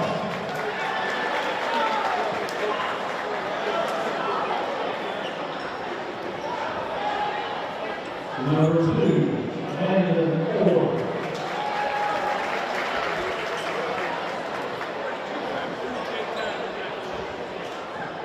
And number 5, Reese Adams.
And we're set for action here, fans. Swain and Robbinsville in the men's contest. Opener for both teams, conference opener for both teams. So it should be an interesting night, a night of nerves. If the officiating goes the way it did in the girls' contest, look for a lot of calls early, especially on the ball, in terms of hand checks and keeping your hand away from your defenders. So look for that as being a major factor. In the girls' contest, there were 7, by my count, girls who fouled out of the ball game. So fouls definitely a factor in that one. We'll see if it becomes a factor for these Maroon Devils. Swain, an entirely different looking team than their 23-4 team of last year. 6 seniors graduated off this team, so a total fresh start for these Maroon Devils. Seth Parker to jump it off. He will go against Reese Adams. That's controlled. Vestal with it on the Swain end. He now sets it up outside to Southards, to Bradley around to Hunter Call. Call dribbles his way back around. Vestal up top. Swain content to work it out low, and we've got a foul on the Black Knights. Tucker Price whistled with that first one in the lane. So now it'll be Gage Southards to inbound the ball right underneath Swain's goal. He looks, he finds Bradley for the outlet deep. Back to Southards, back to Bradley. Passes it off. Southards deep 3 on the way, and the Maroon Devils are on the board for this season. Gage Southards knocks down the 3. Zeke Bradley assists it. Here come the Black Knights, pitched ahead, and that's Adams underneath, up and off. Bradley with the rebound as he pulls it down. So Southards into the front court. Bradley up top, ball fake, moves inside over to Call on the wing. Call dribbles around, Vestal back up top. Vestal finds Bradley on the wing. 3 on the way by Zeke. It's off the front iron, but Zeke tracks it down, gets it back, goes up strong inside, misses that one, gets another one. And so far, Bradley with a pair of offensive rebounds. And I didn't catch who that foul was on. They've not registered it on the table yet. Swain will inbound. 12, that's his second. And that one's flown away, but Bradley's able to get it and proves himself, hands off the call. Call drives baseline and steps out of bounds. It will be Black Knight basketball. 3-0 on the Gage Southern's long-range 3. And now full court pressure by the Devils. Into the front court, Will Hooper. Hooper ahead, and that's fumbled out of bounds by Reese Adams. And now we got to slow things down as Riley Crow checks in for the Black Knights. He's going to get Tucker Price out. Price with those 2 early fouls. And so now Coach Scotty McMahon yelling out instructions to his team, and it'll be Zeke Bradley to inbound the ball. Zeke and Briar Yance, the 2 most experienced returning Maroon Devils. And Yance very successful in that coming off the bench role last year. That shot off by Hunter Call, rebounded in there by 5, Reese Adams for the Black Knights. The Knights walk it across now up to Will Hooper. Hooper guarded closely by Hunter Call, and that one's bounced around just out of the outreached hands of Gage Southerns. He hands off Landon Orr there as they will take their time, set something up. Hunter Call content to let the clock run. 3-0 Maroon Devils, 6-19, and we got a foul on Robbinsville. That's going to be on Tank Rattler for an illegal screen. And so Swain will inbound from right in front of their own bench. Zeke Bradley will trigger it. Gage Southerns will control the action for the Devils. So it's into Southerns. He walks it up now. And back over to Bradley, who hits Vestal on the wing. Vestal looks for Parker screen, gets it. Now back inside, Bradley tries to find Parker inside, just off his fingertips. Tank Rattler rumbles the other way. Throws up a wild shot, gets bailed out on a foul call. And that will be on Hunter Call, it looks like. Unless I had my numbers backwards, and I didn't. And just as sure as predicted, that one rattles home for Rattler. And just as predicted, Briar Yance into this lineup for Hunter Call. So Yance up off the bench early. He provided a huge spark last year. Rattler takes no time in firing off those free throws. And so Yance will pass it off to Southerns and then go to work on the Swain offensive end. Robbinsville in a loose man-to-man. And Rattler picking up an easy foul out front. He must not have watched any of the girls' game. That's 2 on Tank. And it will be Swain basketball from over in front of the Swain section, right in front of the Devils logo. Briar Yance to do the honors. Into the corner to Gage Southerns. Good footwork by Gage. He leaves it short. That one's up and off. Pulled out of there by Riley Crow. And Gage Southerns gets called with a technical right away. So we had a foul called. I'm not sure who the foul was on. It was on Swain as the rebound was pulled down by Riley Crow, and now Tank Rattler will go to the free throw line.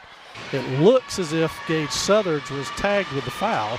Rattler misses the first one. 3-2 Maroon Devils, and then quickly off the Swain bench is Jesse Waldrop. Rattler makes good on that one, and Waldrop is going to get Southerns out of the lineup as he looks as though, by our count, he has 2 fouls, including that technical, which does count as a personal foul. Quick technical by the officials. Vestal and Rattler race for the ball. That's out of bounds down there off of Robbinsville. So Swain basketball underneath their own goal. Briar Yance will trigger it. And once he gets in the correct location, he will trigger it. That's to Bradley out on the wing. It goes off of the screen, and there's a foul on, an obvious foul on Reese Adams as he just raked across Zeke Bradley's chest. So obviously these teams did not watch the girls' game and did not learn their lesson. Inbounds to Vestal. He's guarded tightly down there. Cross court to Waldrop. He looks back to the corner to Vestal, and we got inside a foul on Landon Orr as he and Seth Parker do battle in the low post. Parker fighting for position, and Landon Orr called with the foul as he was holding. That's inside the Vestal, and another foul on the Black Knights, this one on Landon Orr again. So Orr, 2 quick fouls, and Swain is already in the 1-1. Believe it or not, if you watch the girls' game, you believe it. Off the Robbinsville bench is Gunnar Ruthing, and Bradley Vestal will shoot a 1-1 right here.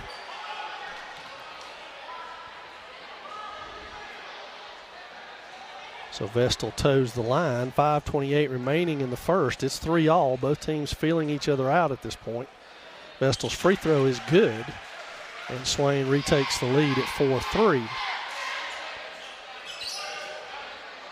So now, after a word with his coaches, Zeke Bradley brings the defense back in, and it will be Vestal with a second free throw attempt out of this 1-1. With 5:28 remaining in the first period, the Maroon Devils already in the 1-1. Bradley a piece of that one. Can he pull it down? He does. Bradley with a steal goes hard to the hole and gets called for a travel. Good move by Zeke. A good steal by Zeke. And we got a technical foul on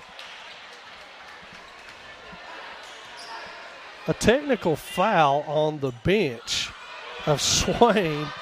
And that's inexplicable, folks. We're just cheering the ball game, and he's called a technical. 2 technicals now on the Maroon Devils, that one on the bench. And Tank Rattler goes back to the free throw line to shoot the technical. And that one is no good. So he'll shoot another one.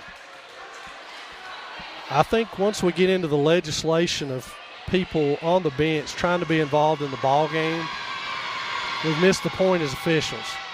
Rattler rattles home, if you'll pardon my pun, the second free throw for the Knights. They will inbound from midcourt with a score 5-4 in favor of the Maroon Devils. And I don't know who on the bench tagged that one. It looks like Nolan Arkansas or Jack Stuckey are the two that are the center of where it was talked about. That one long passed in to Rattler, and we got timeout Robbinsville here. 5:22 in this first period of play, a wild, topsy-turvy first period that saw the Black Knights already commit 7 fouls. The Maroon Devils 4, 2 of those technical fouls on the Maroon Devils. So all heck breaking loose here in this first period of play. Let's see if we can give you a live update on some football scores around the Smoky Mountain Conference. At the half, Mount Airy leads Murphy 28-21. That one's at the half. Also at the half, Cherokee up 21-7 on Mitchell at Mitchell. So both Smoky Mountain Conference teams doing well to acquit themselves in the Western Regional Finals of both the 1AA and the 1A state playoffs in football. Back to the basketball court we go. The Maroon Devils will be on the defensive end as Robbinsville will inbound. It will be Will Hooper to do the honors for the Black Knights. And he inbounds it now. Robbinsville goes the other way. Rattler on the wing works against Vestal, goes hard to the hole. Blocked by Parker, rebounded by Bradley, thrown the length of the court, and Yance has got it. Tied up over there as a fumble, both of those guys fighting for it. And let's see who ends up with that ball. Good block by Seth Parker. Good rebound by Zeke Bradley. And it will be Robbinsville ball on the jump ball. So tough break from the Maroon Devils. Alert play by Bradley to save it and throw it the length of the floor, even though Swain didn't get anything out of it. So Robbinsville inbounds, and they fumble it out of bounds, so it works out to Swain's advantage as they get it back underneath. So Yance will inbound it from underneath the own goal. Nobody covers Seth Parker. He lays it in off the Yance pass. So Yance with his first assist of the year. He was second on the team in that category last year behind the departed Evan Bradley. Zeke Bradley whistled with a foul on that one, his first of the ball game. It was a reach-in foul. He shouldn't have done it. He knew it immediately. It's first on him, and it will be Robbinsville ball. 15 foul on the Maroon Devils as the fouls mount up here early on. Robbinsville inbounds it, and that's into Adams. He dribbles his way around, finds the wing. Ruthing is stolen by Bradley, and as Waldrop hit it up court, he is fouled on the play. It's on number 5, Reese Adams, and that will send Jesse Waldrop to the line. It should be free throws. So Waldrop will go to the line to shoot a 1-and-1 here at the 4:52 mark of what has been a very hectic first quarter. A lot of action for a little return on score, but a lot going on.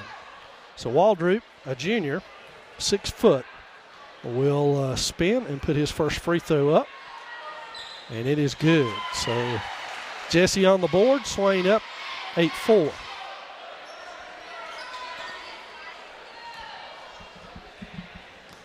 So again, Jesse to the line. He spins it. I say that because he has a twin brother, Jacob, also on the team. He wears number 4.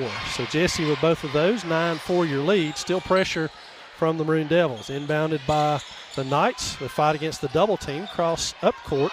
They've got all alone down at the other end is Isaiah Bradley, and he fumbles it out of bounds. So it'll be Swain basketball on the turnover, and Swain goes the other way. Bradley Vestal controls the action to the corner to Waldrop. He looked inside, now shoots the 3. It's on its way in and out. That one went all the way down and came out. And so now the Black Knights move the other way. And they go to Ruthing on that side. He cues up a 3, and right on cue, that's Gunnar Ruthing. He puts that one away. Inside to Bradley, and he is fouled on the play by number 10, Will Hooper. And Zeke will go to the line to shoot what could be a pair. We're almost to 10 this juncture. I think it's 9. This will be the last occurrence of 1-and-1. So Zeke steps to the line where he shot 63% last year. And that one's front ironing off. Yance almost with a rebound, but Hooper comes out of there with it. And to the corner to Ruthing, who's immediately trapped over there, tries to back his way back out. It's Waldrop and Bradley with it. It's tied up. They're looking for a jump ball, and they get it. So that one is stolen over there by Jesse Waldrop. And Swain will go the other way now. 9-7 your score, 4:08 remaining in the first quarter of play. Again, a very eventful first quarter of play. Vestal chooses the left side of the court to set the offense. Now swings it all the way back over to the other side to Waldrop, to Bradley in the corner, looking for Parker inside all the way across court. Briar Yance 3 on the way, and Briar's got his first on a great pass from Zeke Bradley. 12-7 your score. Now it's Hooper trying to weave his way up court, does so. Finds Isaiah Bradley underneath. He rolls it up and around. Seth Parker comes away with a rebound, and that was batted out of bounds by Isaiah Bradley. But it'll be Swain basketball. Parker with a rebound. 12-7, 3:37 in the first. Vestal will bring it up and work against the 2-3 zone of the Black Knights. To the corner to Zeke Bradley. 3 on its way from Zeke. Front iron no good. Vestal with a shot at it, but he knocks it out of bounds. It'll be Robbinsville basketball. Swain back to pressure. As to inbound, it will be Riley Crow for the Black Knights. He goes inside to Hooper, back to Crow. Now Crow will walk it up court, spins his way to the other side against Yance. And Yance, who tries to stay in front, ends up with a foul on that play, and that will put the Black Knights, I believe, into a 1-and-1 with their sixth. It's 6 fouls. So the next one will put the Knights at the line. Still here in the first quarter. Right to Jesse Waldrop, who comes away with it and is fouled by Tank Rattler. So Rattler has picked up 3 by our count here early on, and we got action off of the Robbinsville bench as Tucker Price is at the score table, most assuredly for Tank Rattler, and it'll be Jesse Waldrop back to the line where he's 2 of 2 on the night. Waldrop's first one is good. And into the lineup comes Price. And Jesse Waldrop will have his second free throw attempt now, with the Maroon Devils looking to double things up here in the first period. Free throw on its way and good. So Waldrop extends the Maroon Devil lead to 7, and we've got an offensive foul on Robbinsville. That looks like it's going to be whistled against Gunnar Ruthing. It is, for a push to get free, and it's player control. So it will be Swain ball underneath. While we were doing that, Ice Littlejohn checked into the Swain lineup, and he got Zeke Bradley out for a quick breather here. And Vestal will inbound it. He does to Yance. Yance fires away. That was a little short. Vestal's got it on the rebound, misses it. Isaiah Bradley comes out of there with a rebound and is fouled by Seth Parker. That should put Big Isaiah on the free throw line. Parker picks up his first, and it should be a 1-and-1 for Isaiah Bradley.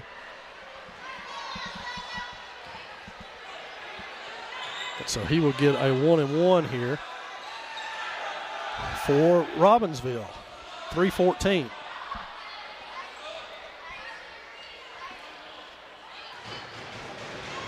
Isaiah spins that one, shot is up and rattles around and out, and rebounded over there by Crow, who pulls his way in.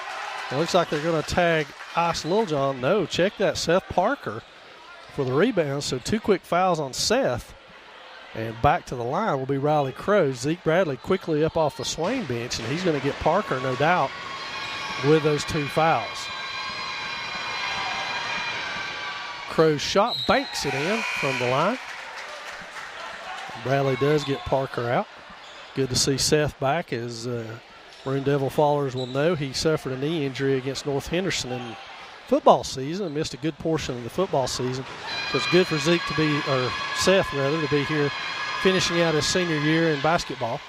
And that one's off the line, and Isaiah Bradley got it, falls away, and Ice Littlejohn rips that ball out of there for the rebound. Kicked ahead to Yance, and it's out of bounds off of the Black Knights. So Swain will inbound, 3:05 remaining in this first period, which seems like it is eked by at the slowest possible pace. And that could have something to do with the amount of fouls that have been called. So very quickly back to Waldrop in the corner, 3 on the way, and Jesse nails that one.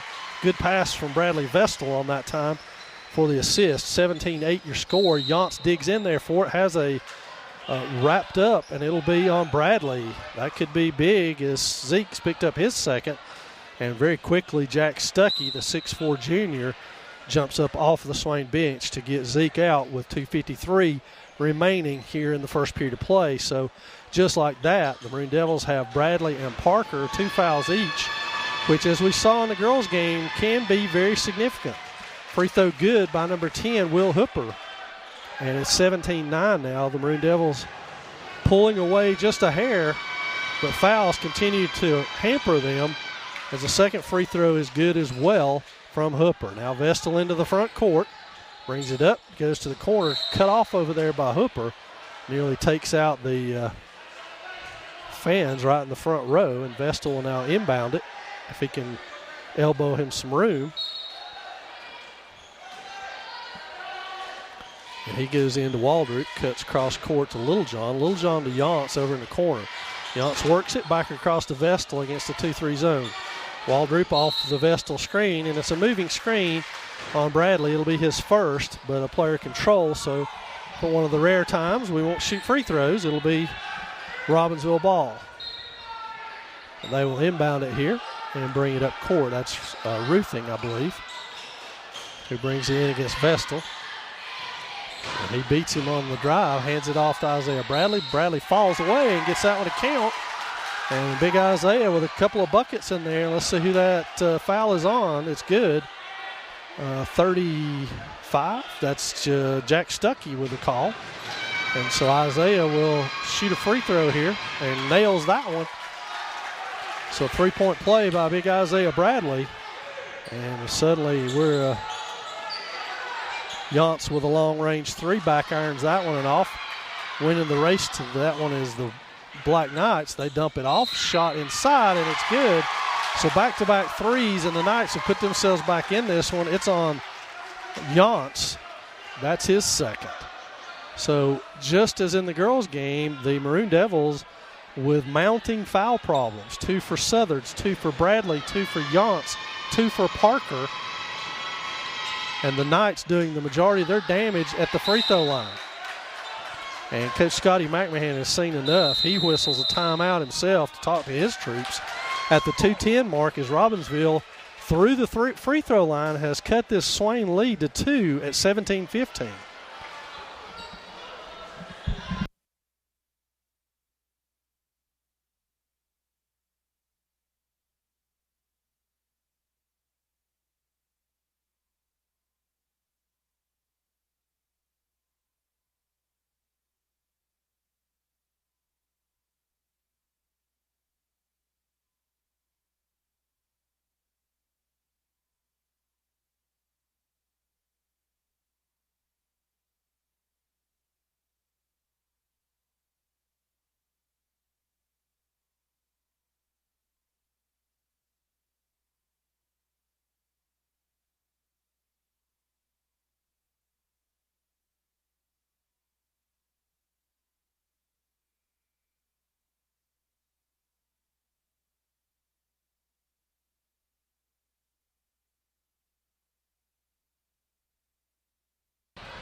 So as play resumes, Ice Littlejohn inbounds to Bradley Vestal, who will bring it up. Yance with 2 fouls. Jesse Waldrop over working against that zone. Looks inside to Stuckey. Doesn't get it there. Littlejohn and Stuckey working hard. Waldrop kicks it. Stuckey's got it. Isaiah Bradley trying to go out on the wing for a steal. And Robbinsville trying to be extremely aggressive out of their zone.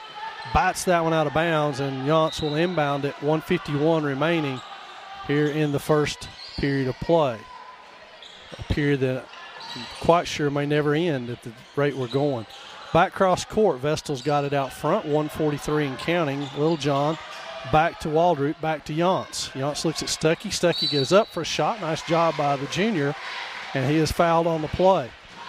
That one's on 25. I think that's Crow, and it'll be his first, but Jack Stuckey will go to the line with a chance to extend the Swain lead.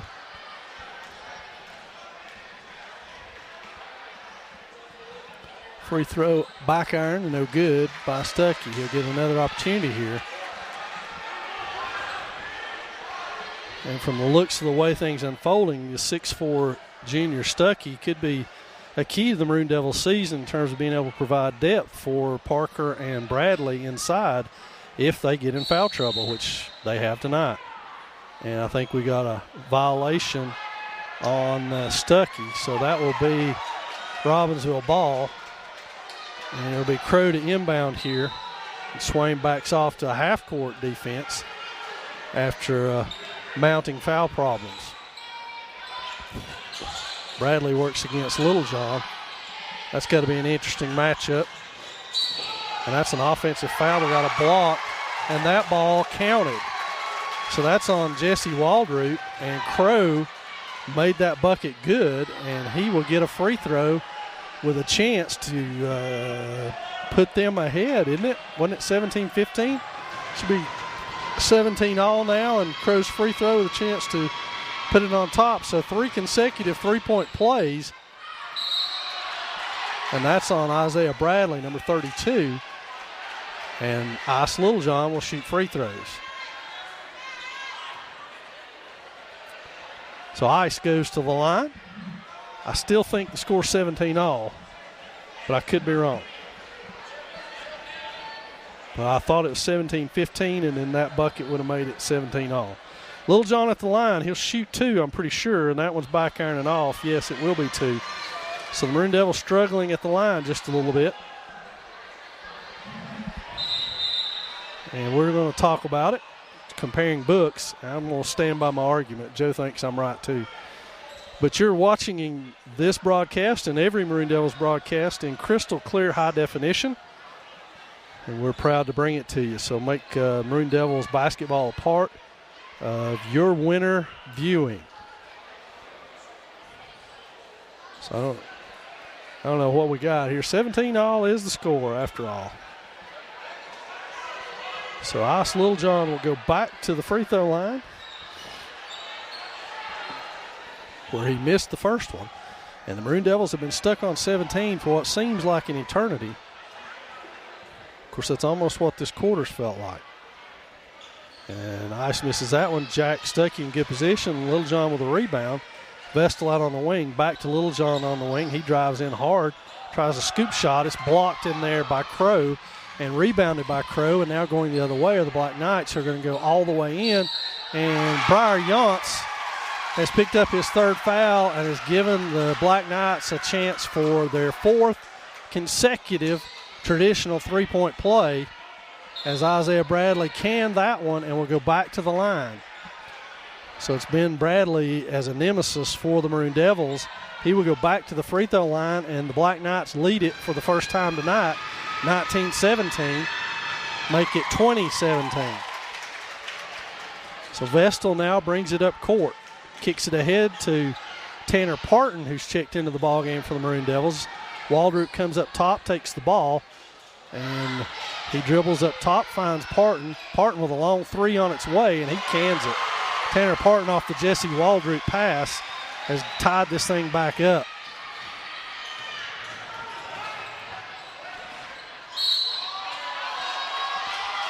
And the Robbinsville boys figuring out what the Robbinsville girls did, which is if you drive to the basket, they're going to call a foul.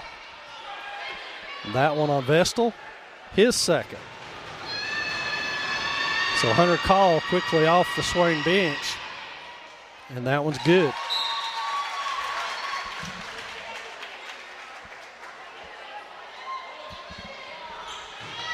So back to the line is Tucker Price.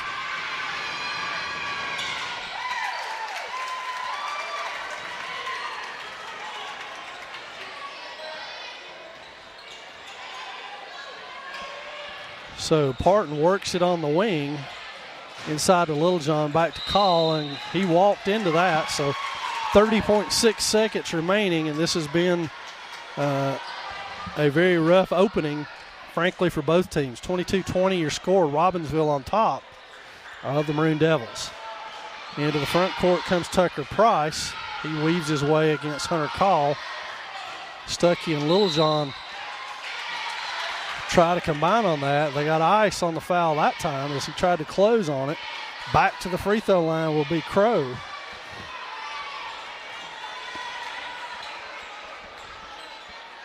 So 2 free throws the rest of the half for both teams, folks. This half could take a while.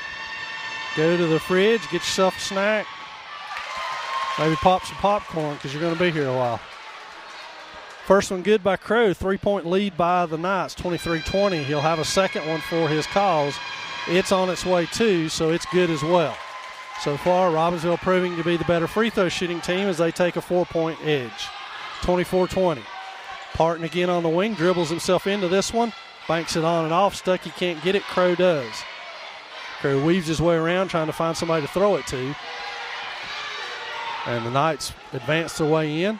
Batted out of bounds by Waldrop, but that's going to do your first quarter. And the Black Knights take a 24-20 lead after one.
And we're set for the second 8 minutes of action, and I'm pretty sure, my vast research, that we just set a new school record for most fouls in a quarter.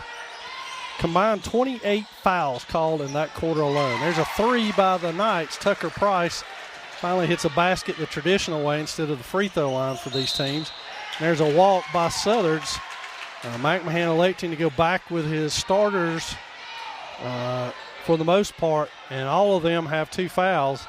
Briar Yonts remains on the bench with 3 for the Devils. That's to the corner, 3 on the way. That one's off. Parker punches it out. Southards chases it, Waldrop rather, chases it down. Hands it off to Parker. That's Southards on the wing. He's got a 3, goes inside to Bradley. Bradley's got it. 3-point play by Zeke Bradley. So that's one way to combat it. Go inside yourself and get some. And that foul's on 21 for the Black Knights. So Big Zeke will go back to the free throw line for the Maroon Devils here and see if he can cut this lead, which is now ballooned to 7 at 27-20. And he makes good on that.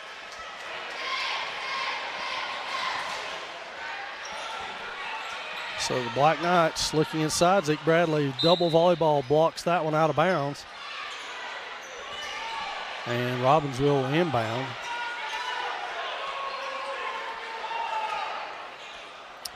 So let's see what they're going to talk about.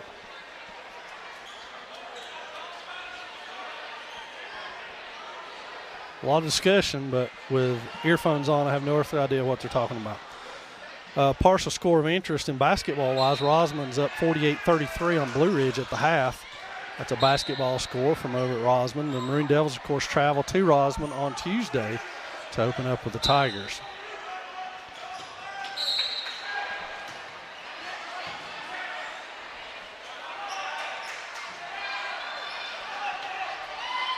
So now they're going to switch off who's throwing it in. So he's a little taller, I guess. That one swiped out of bounds by her call. Big Reese Adams took Zeke Bradley out on the inbounds play. Looked like a good rolling pull guard block. Yep. Adams is holding him. So that pretty much is an offensive foul. Any way you look at it in just about any division. 3 on Adams, so the Knights amassing some foul trouble of their own. They look to trap here as Southers dribbles it around to Vestal all the way to the corner to Bradley. He puts it on the deck and goes inside. Blocked in there by number 2. And rebounded by number 2 as well. 3 on the way by the Knights. And suddenly it's 30-23.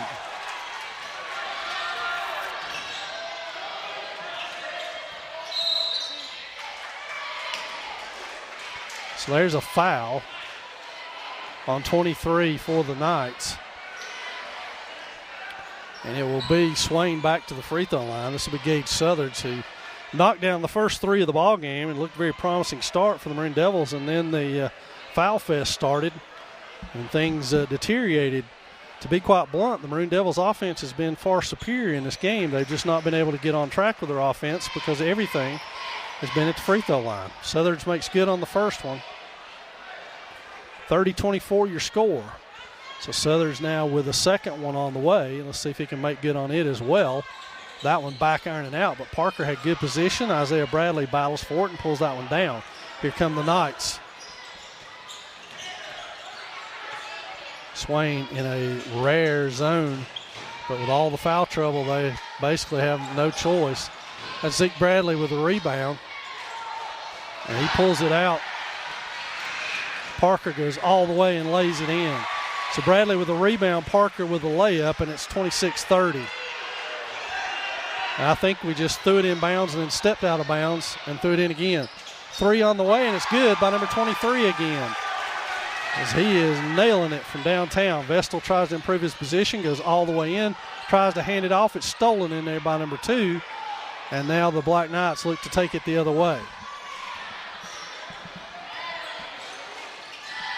Zeke Bradley with a steal, and he is fouled as he tries to come out of there with it. It's big Zeke's 3rd steal. He'll go to the free throw line to shoot a pair at this point. Everything's two fouls from now on. Landon Orr with 3 fouls. So both teams amassing some major foul trouble here in the first quarter. Swain been able to avoid anyone else picking up a foul. Bradley back to the line. He has 2 fouls. Southard's 2, Parker 2, and Vestal 2. So everybody on the court other than Jesse Waldroop for the Maroon Devils has 2 fouls. Bradley makes good on the first one. It's 33-27 as Swain trying to eat into this lead.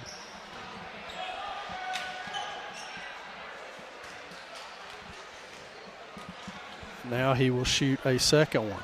Shot up, front iron, off. Bradley gets it back himself, has it stripped by number 10. So a steal by him after the rebound. 3 on its way. He misses that one, and Waldroop with the rebound, and he'll go the other way with it. Cross to Bradley. Bradley all the way to the hole and is fouled. Zeke Bradley taking a page from the Black Knights book and just putting your head down, going hard to the hole, and expecting a whistle to help you out. So Zeke will go back to the free throw line where he is 2 of 4.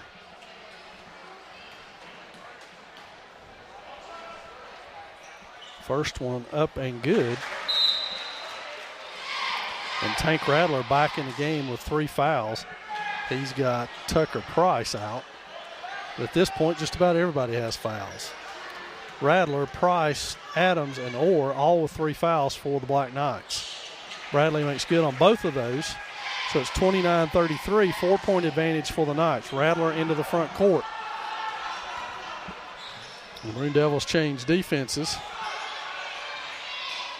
And Waldrop with a hand on that, but unable to contain it.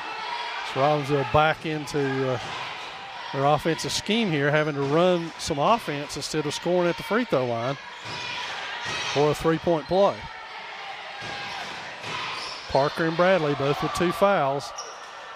Back up top to Radler. Ball fake, hands it back off. All the way back across court. That one's up and off, and they leave it on the floor for Isaiah Bradley, and he gets the rebound and sticks it in to the corner to Waldrop, who narrowly avoids the Robbinsville coach, misses the 3-10 with a rebound. And a block, huge call right there in this ball game. Zeke Bradley in position, looked like he drew the charge. They call a block, be 3rd on Bradley. He and Yance now sit. It's 4:48 remaining in this one. Swain down by 6. And here in the second quarter, and Zeke Bradley will take a seat.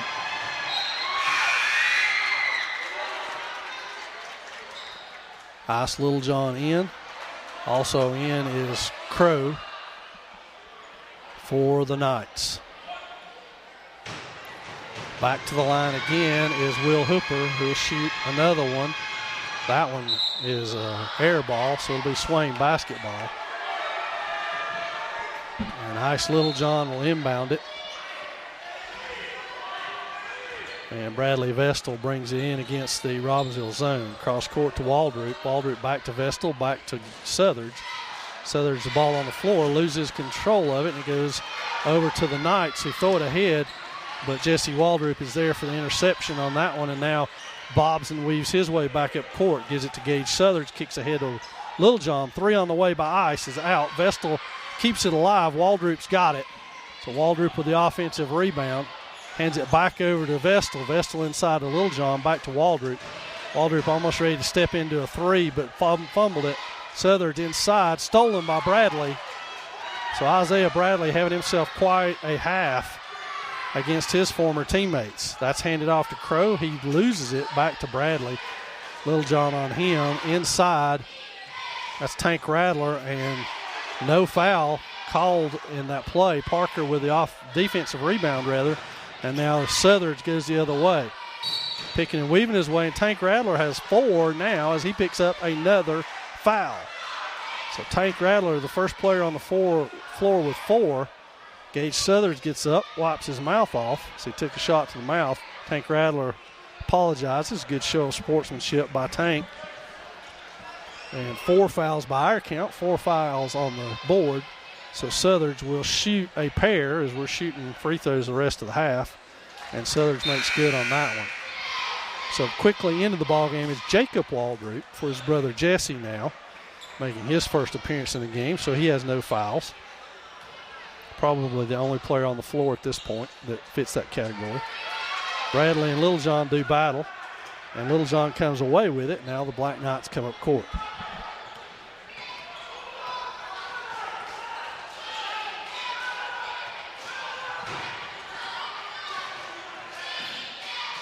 Back to the corner, 3 on its way, and it's good by number 12. Robbinsville has these weird camouflage gray and black uniform numbers that are awful to try to read. That one hacked away by Isaiah Bradley. Now going the other way. Laid it up and off. Rebound by Vestal. He has it swatted at, and that swat rolls over to Southardge. Timeout Swain with a 9-point bulge for the Black Knights, 39-30. 3:02 remaining in the first half.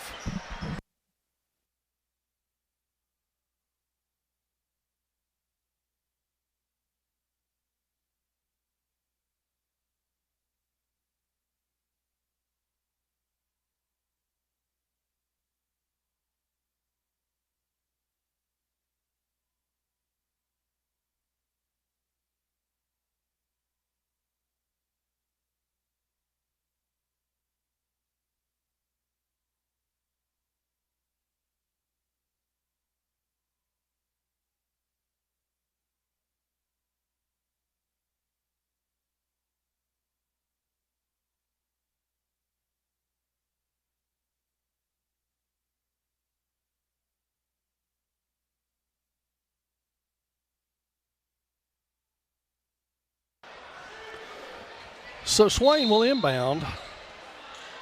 And the big Gage Southards and Seth Parker to do it. Southards into the front court against the Robbinsville zone, which extends itself quite a ways. Parker 3 on the way. It's banked home, so Seth Parker on the pass from Gage Southards knocks home a 3 to cut this lead down to 6. Robbinsville into the front court now. Back to man for the Maroon Devils. Weaving his way in. That's Crow. Ball fake up and in. Good play in there by Riley Crow to keep the Black Knights extended. That's stolen by Gunnar Ruthing, who pulls it back out to three-point range. And that's 3 on the way. Isaiah Bradley, Johnny on the spot. Offensive rebound and stick back for the big man. And it's 43-33. 10-point advantage for the Black Knights. Little John back, thrown away. Stolen by number 23, and now stolen back by Vestal. Vestal crosses over, doesn't cross half court. He comes into the front court now looking to set the Swain offense. We're under 2 minutes, believe it or not. Little John puts the ball on the floor, goes by, has that swatted out of there by Crow again, and rebounded by 23 for the Knights. Now, that was a few steps there, and that's missed. Parker with a rebound. Southern steams into the front court. Full set of subs at the table. Southern misses that one. Crow with a rebound. So 123, a 3 or 4 play stretch there that did not involve free throws. That was good to see. Two teams actually playing a little basketball. Nope, never mind. Welcome to the game, Jacob. Jacob Waldroot picks up his first foul. We've got subs at the table in the form of Stuckey, Parton, and Jesse Waldroot. But first, it will be Tucker Price to the free throw line to shoot a pair.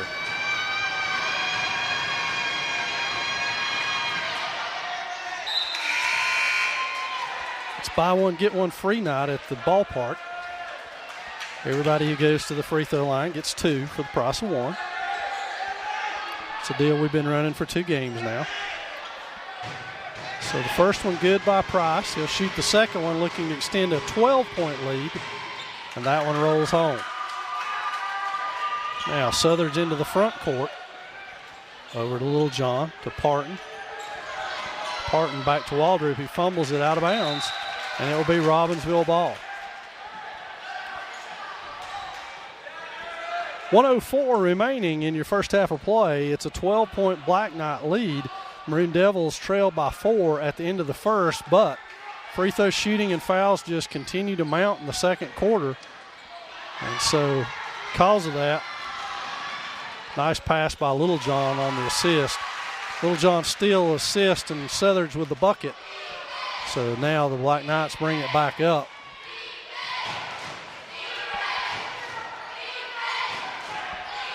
.40 seconds and counting before the half. And quite frankly, the Maroon Devils for sure could use this 3 seconds on Bradley in the paint there. The Maroon Devils could definitely use the foul situation to at least reset here at the half.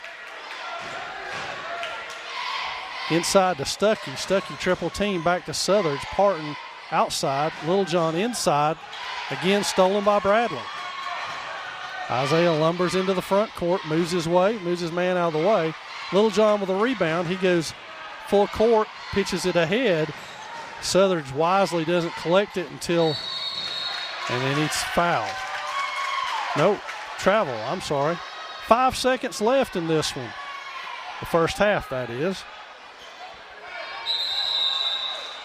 And we've got a timeout, Robbinsville, 32nd. And we'll use that timeout to let you know that the JVs lost in the first game tonight. The Lady Devils unsuccessful in their season opener in the second game, and now our Maroon Devils trailing by 10. And next Tuesday, basketball teams will be at Rosman, as we already said, as well as wrestling traveling to Smoky.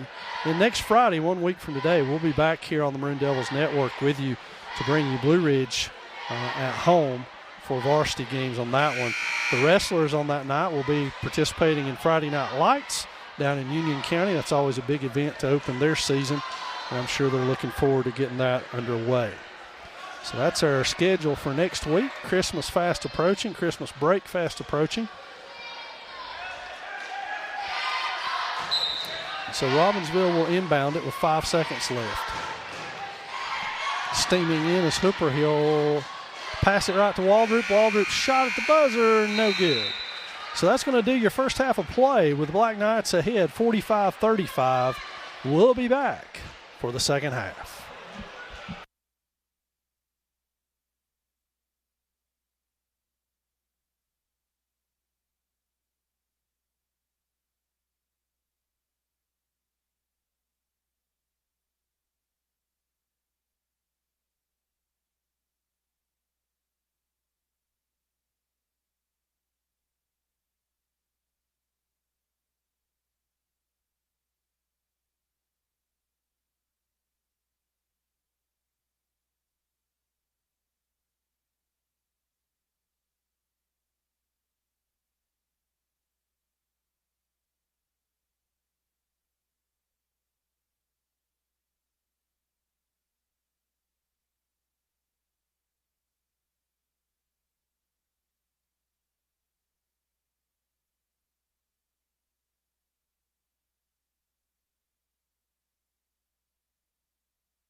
Well, we'll wipe the foul slate clean and proceed to play for a little while here and see what happens.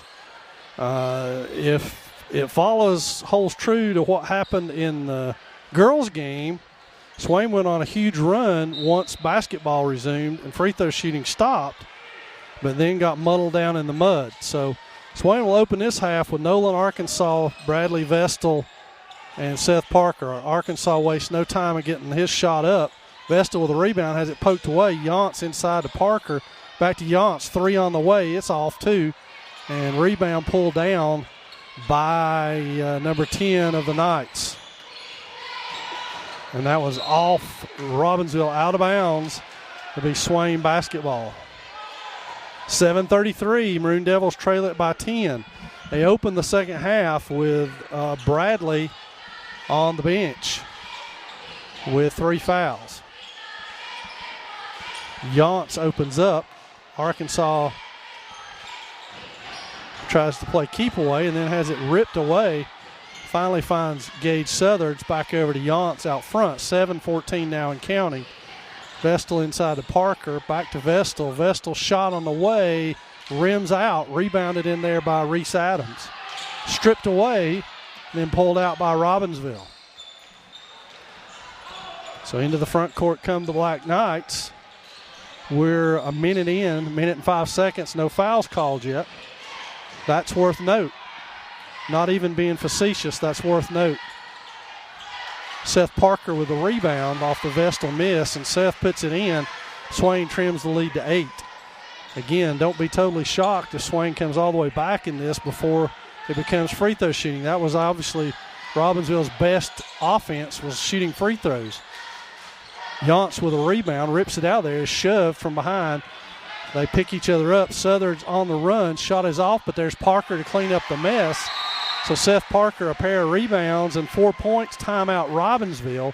They waste no time to call timeout and get Riley Crow and Isaiah Bradley off the bench back into this one. So a good run by Seth Parker on the rebounds. And so we're at 45-39. If you're watching us live or listening to us live, we'll give you a couple of score updates in football. The Braves have pulled away against Mitchell. It's now 42-14, still just into the fourth quarter there. The Mount Airy Granite Bears are pulling away. It's 35-21 over Murphy in the fourth quarter as well. So now Robbinsville will inbound. 6:17, 2 minutes of full basketball with no fouls. Kind of refreshing. A lot of dribbling. And Briar Yance slaps that one out of bounds over the Robbinsville bench, and it will be Robbinsville ball. 6:04 remaining in the fourth. It's a 4-0 run for the Maroon Devils, who trailed it at 10 at the half. Bradley with a shot. It's off. Nolan Arkansas rebounds that. Tries to wile his way out of there. Now gives it off to Southards. Southards brings it up court. Quickly to Vestal in the corner. 3 on the way. It's off. Pulled out of there by the Knights. Steaming the other way. Yance almost had it. 3 on the way. It's off. Crow runs that down. Yance pokes it away. Doesn't get it all the way. Shot is up and off. Again poked out to Robbinsville off of that. Back to Bradley, whom I'm sure they would love to shoot that fadeaway. He does. Arkansas with the rebound. Picked off by the Knights. Shot 3 on the way, and it goes by number 12, Tucker Price. And so now Vestal with the ball on the wing. He goes inside all the way to the hole and lays it in, and there's the first foul of this second half. It'll go against, look like 25, Riley Crow, which will be his second. But Bradley Vestal will go to the line now to shoot one and try to match the Robbinsville three-pointer. The traditional three-point play. And it's good. Vestal with 5 on the game. Bradley inbounds. And that's Tucker Price who brings it into the front court. They look inside the Crow, and Arkansas picks up the first foul of the Maroon Devils. That's Nolan's first. So no foul trouble there. But again, the concern I have is building towards that 1-and-1, because once that happens and the offense stops and we do nothing but shoot free throws, then Robbinsville tend to run away with this thing. Parker looks. Arkansas 3 on the way. Back ironing out. Rebound by the Knights, who've done a great job controlling the boards in this one. That's number 12, Tucker Price, who got the rebound. He works against Arkansas, bounces it straight to Seth Parker for some reason, and he hands it off to Briar Yance. Yance steams ahead into the front court. Vestal 3, good look at it. It's on the way, and good for Bradley Vestal off the Briar Yance pass. So Swain back to within 5 in this basketball game when they're playing it. Arkansas with it ahead to Parker. Parker kicks it ahead to Vestal. Vestal doesn't hesitate. Shot on the way, rolls around and in. That one's a 2 off the Parker pass, and the Arkansas rebound. So at the 4-minute mark, just as predicted, the Maroon Devils are back to within 3 of this game. Neither team's shooting free throws yet, which is a good thing. The longer the Maroon Devils can stay out of that, the better. And Parker, ill-advised bump out away from the ball, gives Swain their second foul in this third quarter. More importantly, inching Robbinsville closer to a 1-on-1 or 2-shot situation. Robbinsville to inbound. They look inside to Bradley. It's slapped by Yance as they try to make an inlet pass to Isaiah Bradley, who is being fronted by Seth Parker. And that looked like backcourt as he caught it in the front and stepped over to the back. The reason I say that is we saw that call twice in the girls' game, and Isaiah Bradley makes good on that one. So here comes Gage Southards into the front court for the Maroon Devils. Back over to Parker. Park thought about a 3, has it stripped, pulls it back out of there, can't get to it. And it'll be a jump ball, and it looks like it'll go Robbinsville's way. So that's number 12, Tucker Price, forcing that one. Up off of the Black Knight bench is Landon Orr. He had foul trouble, 3 in the first half. He goes hard to the hole and gets his own dish back, and that's going to be on Parker, who's going to pick up his 4th. Quickly off the bench is Ice Littlejohn. And to the line goes Landon Orr, who is yet to score in this contest. But he will shoot the free throws. Parker takes a seat with his 4th foul at the 3:27 mark. No sign of Big Zeke Bradley on the Swain bench. I don't know if he's getting attended to by Kerry Powell or what the situation is, but I've not seen Zeke. There's Vestal with a turnover. Kicks it back out right to Robbinsville, and that's going to be Gage Southards. And let's see if Gage is all right as he commits the foul. And that will put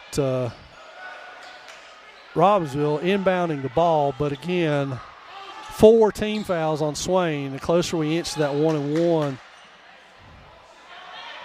and something's going on. I don't know what's happening. Gage Southards walking off the court, and they're not going to wait on Gage. They're going to throw it in and play. Bradley misses that one. Southards with the rebound. Has Yance ahead but can't find him, and that was ill-advised cross court to Vestal. Stolen 3 on the way by the Knights on the run. Nobody back on defense for the Maroon Devils. Littlejohn in there fighting. That one's off of Robbinsville thanks to the hustle. Whoa, and it's turned around. How in the world did that happen? That ball was off of Robbinsville. Poked out of there by Littlejohn nicely. Here comes Southards to Vestal. Vestal 3 on the way, and it's good by Bradley Vestal. Gage Southards with the assist, and Swain back to within 3 at the 2:40 mark of this one. And there's a drive, and Vestal on the drive picks up the 5th team foul on the Maroon Devils again. I'm telling you, if this becomes free throw shooting contest, it gets muddied down again. It's going to be ugly. The end of the ball game is Reese Adams. And out is Isaiah Bradley, so Robbinsville will inbound. There's a push off, and they called it. Number 12 just shoved Vestal in the chest to clear himself room to get away. And it'll be a foul, 4th, on Tucker Price. And Swain now with a chance to inch to within 1 or tie this contest. Yance on the wing finds Littlejohn, slapped out of bounds by Crow over there. In for the Knights is Hooper, and out comes Price, who had a weird look for the official. I don't understand how he could question that one. He clearly shoved Bradley Vestal right in the chest. Vestal with the ball up top. Waits for Littlejohn. Littlejohn outside Arkansas. Deep 3 on its way from Nolan. Good. Nolan, Arkansas ties it at 53 on the pass from Ice Littlejohn. So again, once it's become a ball game, it's been tough. Shot on its way and good from Adams. Into the front court come the Maroon Devils. To Vestal, he improves his position. Shot from the wing off. Crow with a rebound. Yance ties him up, but it flows out. Adams comes away with it. Strolled up court, now passes it off. Poked out of there by Vestal.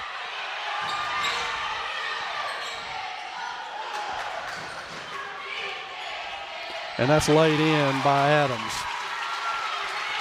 Reese Adams with the bucket. Yance hammered to the floor, no call. And ahead go the Black Knights with a chance to pull this thing away even further. And underneath is wide open Landon Orr, and he lays it in, and the lead is suddenly back to 6. That foul on Nolan, Arkansas, his second. Orr goes back to the free throw line. Isaiah Bradley back in. Jack Stuckey off the Swain bench. He has got Ice Littlejohn. Landon Orr will shoot a free throw here with a chance to run this lead back to 7 for the Knights. Missed it, but a rebound by Bradley. Stuckey misses that one. That's blocked by Stuckey. Bradley with it. Stuckey fighting. Stuckey will be called for it. And that, folks, is the 7th team foul on the Maroon Devils. So the rest of the way, the Black Knights will shoot free throws. When that happened, they had a 6-point advantage with 1:16 in the third. Mark that down. And Isaiah Bradley goes back to the line where he is 2 of 3.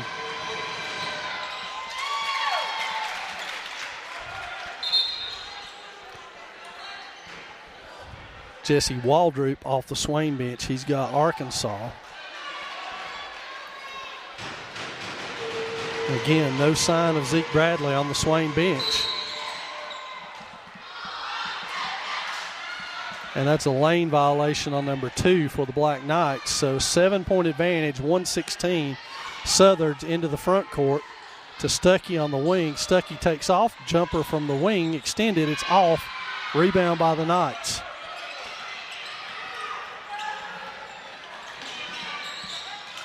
Knights work the ball around the perimeter. Liberal with some steps. Adams for a 3, and he makes it. Wow. Landon Orr, rather, makes that 3 for the Knights, and it's back to 10. Southard stripped.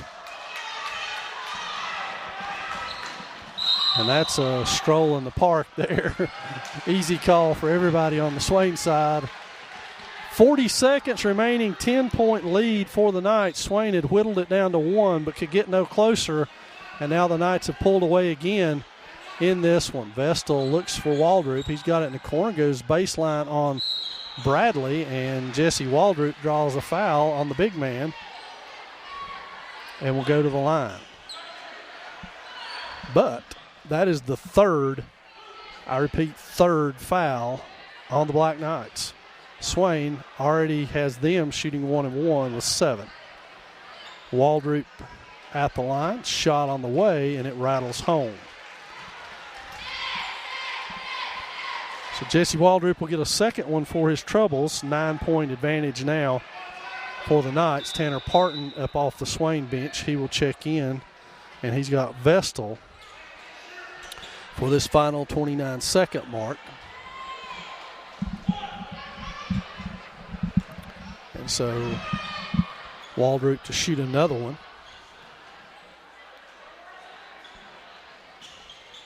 That one's off, almost rebounded by Stuckey. Robbinsville bolts into the front court.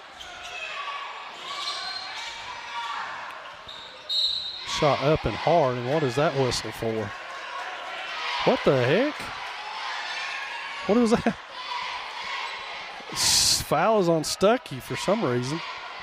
I'm baffled. Landon Orr will shoot 2. He was in the act of shooting somehow on that one. He hits that one, and now one more foul, and the Black Knights are shooting 2 for the entire fourth quarter, which, as we saw in the first half, is very problematic. Another lane violation by the Knights. 10-point lead. Yance into the front court now, goes all the way to the corner to Parton. Parton doesn't hesitate. It's on its way, but the Knights come away with it. And now with 10 seconds, 9, 8, 7, 6. How does he make that call from over in front of the Swain bench? 1-1 for the last time tonight. The Knights will shoot 2 from here on out. Number 10, Will Hooper at the line. He is 3 of 5. 4 of 6. Ian Wiggins checks into the lineup for the Knights in the final 9 seconds of this one.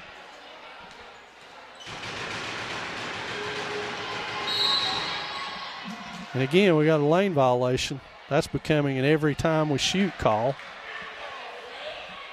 Stuckey to inbound it with 9 seconds left. Southard's into the front court.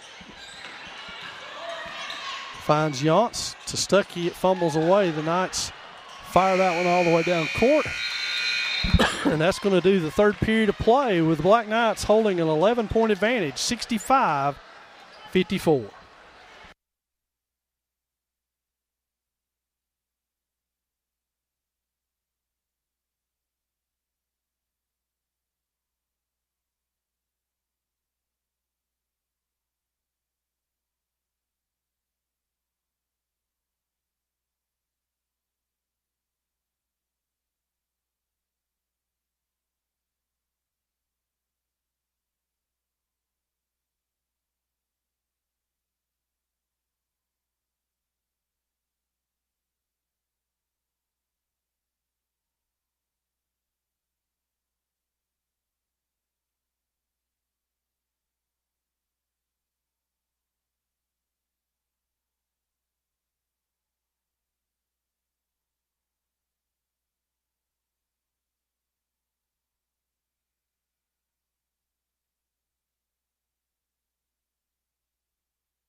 So we're 8 minutes away from the finish here.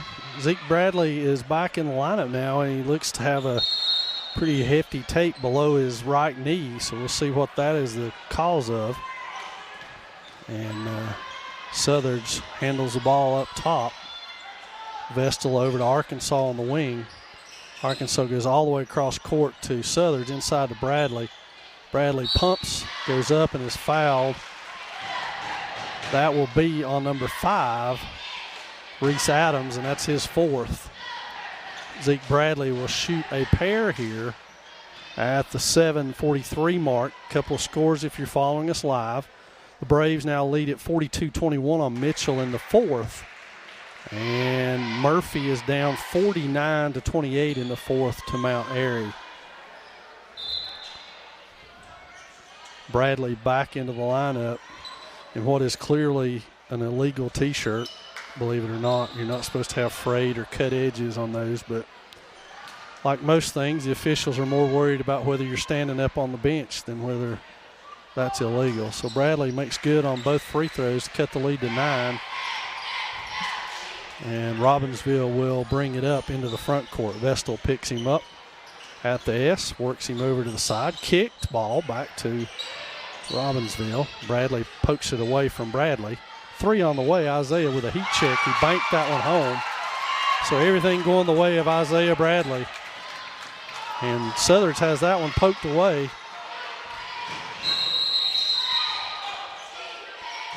And a double dribble call. Good call over on the side. 7:17 remaining.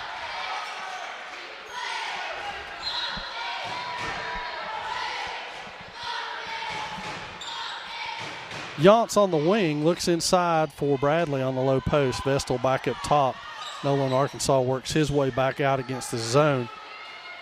Southard's inside to Bradley. He goes against Bradley, and it's fadeaway, and it's good.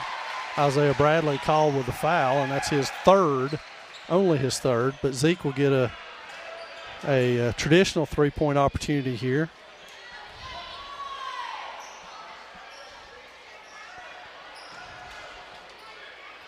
So he goes back to the line. 7 minutes remaining in this one. Front iron rolls in for Zeke, and it's 68-59.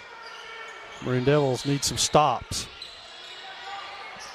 Southern's got a hand on that one, but it goes out of bounds. It'll remain Robbinsville ball.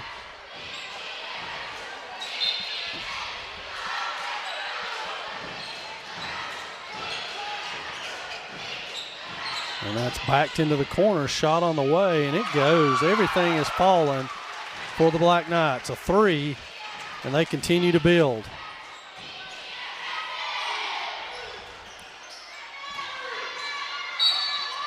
Zeke Bradley continues to build himself. Zeke's having himself a quarter. That bucket goes, and the foul is on number 2. Landon Orr, that's his fourth. In the ball game is Waldroot, Jesse, for Nolan, Arkansas. And Zeke Bradley with his third trip down the court with a traditional three-point opportunity here. The traditional type. Shot is up, front rimmed. Waldroot keeps it alive, but Bradley collects it. 3 on the way from Tank Rattler, and he's got that.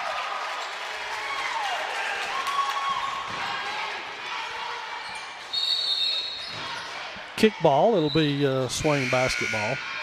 Crow checks back in. We got a timeout for the Maroon Devils. 74-61 your score with 6:23 remaining in the fourth quarter.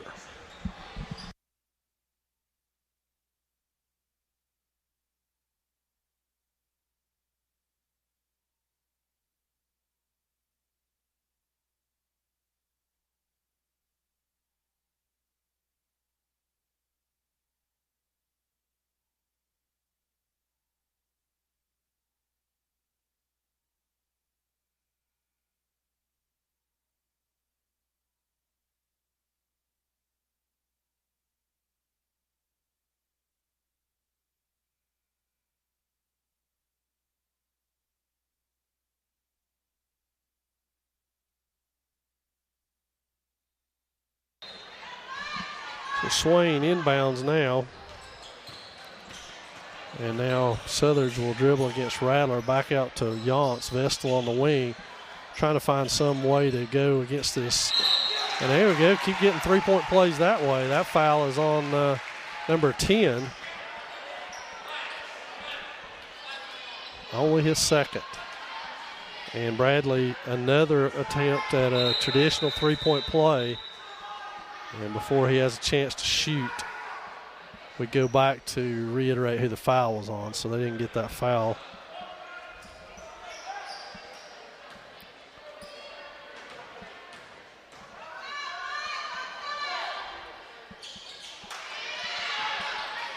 So he misses that one, and we're just a few ticks above 6 minutes left. So Maroon Devils are going to have to get busy making some hay here. Yance can't corral it. And it still falls out. More Black Knights under there than Maroon Devils. Zeke Bradley's got it. We got a foul on the play. And that's going to be on Crow. His third. Hard to believe, but yes, his third. We are 1-1 for, I think, one more foul. And then the Maroon Devils will shoot 2 for the final 5 minutes or so. So Zeke Bradley back at the line. He has 15 points on the night unofficially. We'll look for 16 and 17 here. He's got that one. Back to 10. As we said, 63% from the floor last season. Bradley to shoot his second. and looking for point number 17. It's short, kept out of there by Swain. Yance with the rebound after Bradley's rebound. Now Yance will go to the free throw line to shoot a pair as he's fouled. And that's 5 fouls on somebody. We'll see who. And it wasn't 3. I think it's number 5, Reese Adams. He's standing at midcourt waiting.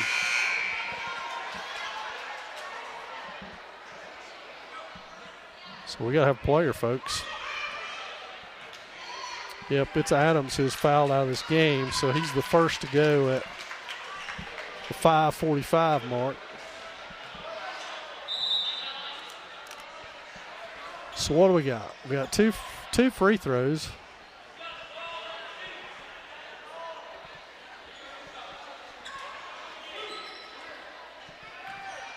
So Briar Yance to the line for 2, shot 74% from there in the last season, and he makes good on his first one.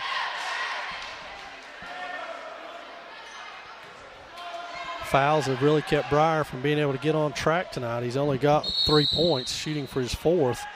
And we have another lane violation.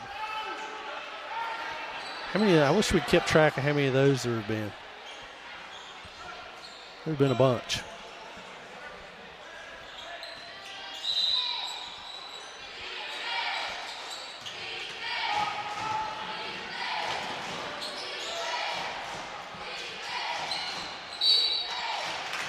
And another foul. 2 shots. That's on Yance, so that's 4 on Briar. That will put number 2, Landon Orr, to the line. He'll shoot a pair, 74-65. Maroon Devils cut it to 9. The miss by Orr. They want Southard's on the strike. Back in is Price for Hooper.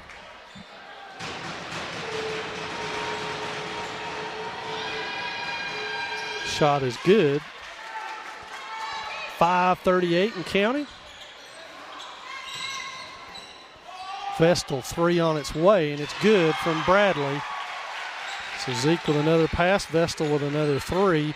Pressure for the Maroon Devils. And good hands by Gage Southard to swat that one into the stands, and Robbinsville inbound from right in front of their own bench. It will be Landon Orr to do the honors. He's guarded by Yance. Vestal all over Price. Price turns the corner, took 4 steps, and they got that. Turned the corner and took a couple of extra there. Waldrop will inbound. Southard's will bring it up.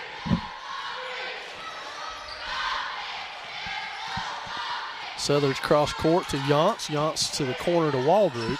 Waldrop back inside to Bradley. Bradley falls away, doesn't get that one to go. Waldrop comes out of there with it, back to Southard. Southard rattles out, pulled down by Crow. And there's Southard's with a foul. 4:49 with a 7-point lead now. And that will put Price, I believe it is, back to the free throw line. Southard's with the foul. That's his 4th. 2 shots for everybody from now on. Good.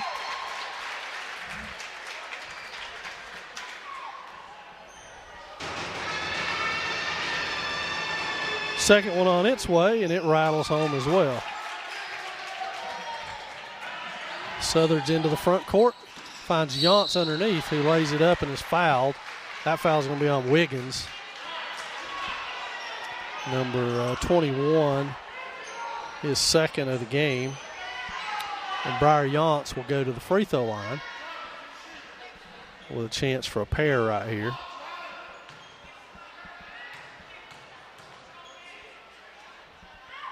First one is soft and silky from Yance.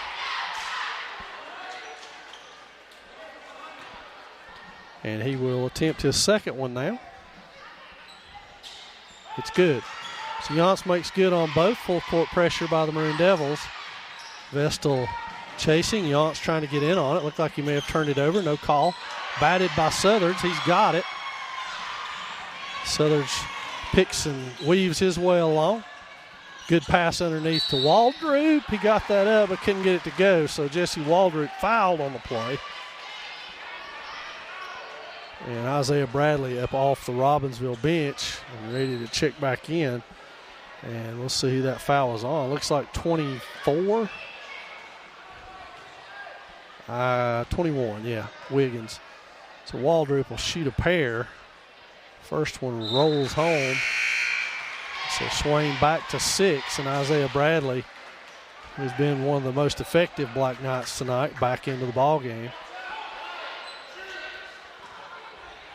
Waldrop to shoot his second with a chance to cut it to 5, the closest the Devils have been since they got to 3 in the third quarter. That one's off the front, rebounded by the Knights. So now we'll bring it up court.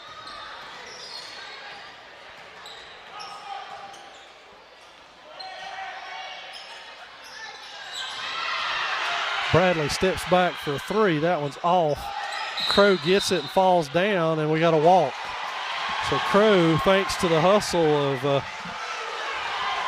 Waldrop, walks with that one. So Swain now with a chance to cut this thing to 4 or 5, depending on the bucket.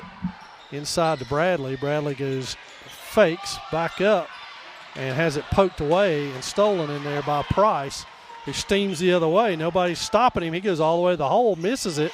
But Crow gets the rebound, fires it back up, and is fouled on the play. Let's see who that's on.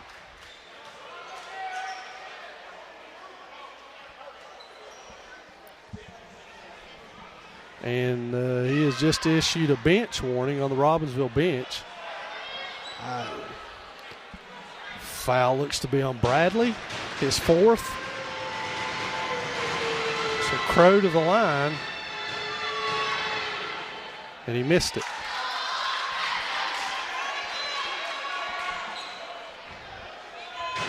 I'll admit to being a little perplexed by the bench warning on the Black Knights. I feel like they should have the opportunity to celebrate with their team if they wanted to. That one's good by Crow.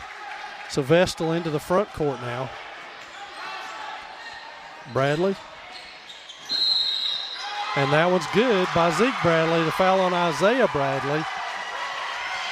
And Zeke will have a chance for 3. And Isaiah bumps Zeke as he comes off the court, no call. I cannot believe these 3 officials who have called every touch, everything that's happened tonight, missed that. They have 5 fouls on Isaiah Bradley on the court.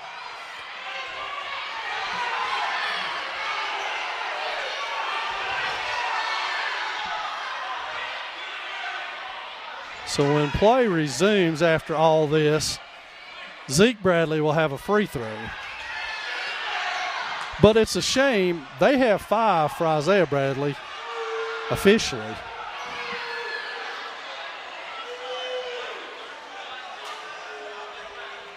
And he has fouled out, in fact, at the 3:42 mark. And into the game will be Will Hooper for the Knights. Zeke Bradley will have a free throw coming. We'll try to tally up his points for you here in just a second. 18, I think, shooting for 19.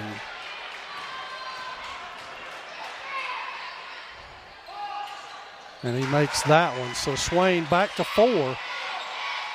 They've crept as close as they've been in a while. Radler turns up court with it. Vestal steals it from behind. Let's see if he can win the foot race. He does. Bradley Vestal pulls Swain back to within 2 with a fine steal from behind on Radler. Now Radler looks ahead. He's got wide open underneath and missed shot. Bradley with a rebound. He steams the other way. Kicks it to Yance. Yance 3 on the way. It's back iron, no good. Vestal and Waldrop pummel to the floor trying to get the rebound. They're both hurt. Now they're up and coming. The Black Knights by 2. Southards dives for it. And what have we got? The whistle's blown. He's shaking his head. What does that mean? 10, Robbinsville has fouled. That's on Southard's. Hooper's third. Gage Southard's will go to the line with a chance to tie this game at the 3-minute mark.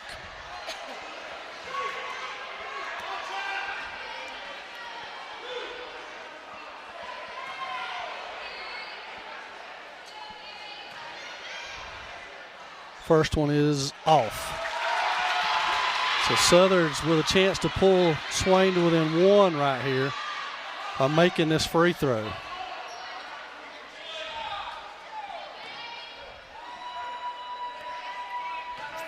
So now second one on its way, and it's good.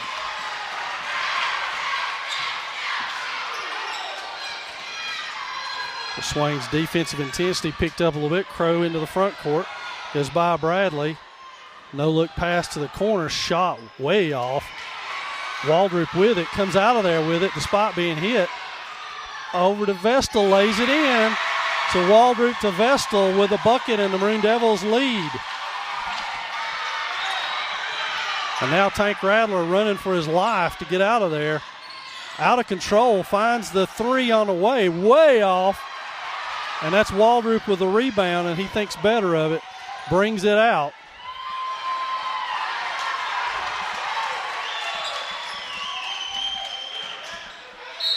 And that one is good. Zeke Bradley again puts that one home, and we'll have a conventional three-point play attempt. That foul is on Crow, and that is his fifth. So the other inside stalwart, Riley Crow, has fouled out with 2:14.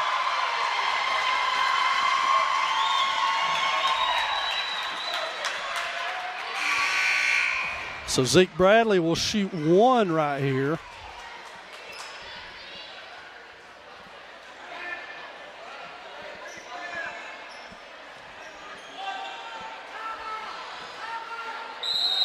And Robbinsville has taken a timeout at the 2:14 mark as the Maroon Devils have steamrolled their way back into this thing.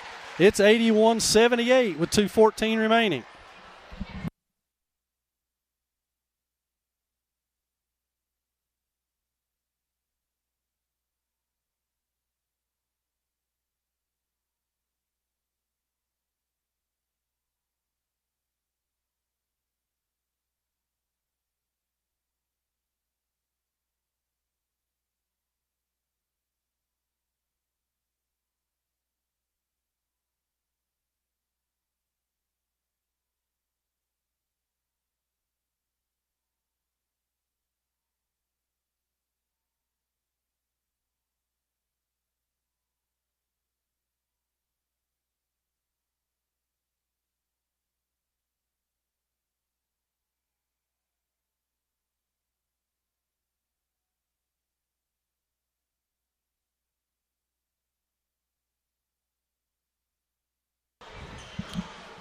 So as we return to play, Zeke Bradley trying to convert this traditional three-point play to put the Maroon Devils up 4.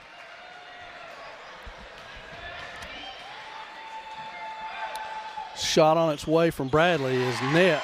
And Zeke has been clutch down this stretch for the Maroon Devils. Now they're trying to get it in. They go deep. Southard's knocks it away. Playing good defense down there. Gage knocks it out of bounds. It'll be Robbinsville ball from right in front of their bench. 2:14 and counting remaining. We got finals on both of those conference scores for you. Cherokee has advanced to participate in their first state championship. They will play next week against North Duplin. The Bulldogs of Murphy have fallen to Mount Airy tonight, so they will lose and conclude their season. And the Knights come out of there going to the hole, and they go all the way in. It's off. Waldrop with another big rebound, and he brings it out of there, finds Bradley. Bradley into the front court, finds Southard's back to Yance. Cross court to Waldrop. Vestal, three on the way. It's off the rim. It'll go out of bounds, off of. And we got to talk about it. It looked like it may have gone off Robbinsville, and it did. It went off the Black Knights, and a good correction. Maroon Devil basketball underneath. 149, 82-78. Into Yance. Yance over to Vestal. Vestal to Bradley. Bradley turn. Jumper from the free throw line extended. Good. And the Maroon Devils by 6. That one's thrown the length. It's going to be scarfed. And Bradley has just fouled out of this ball game, diving for a ball. I don't know what just happened. And the Robbinsville coach has been kicked out.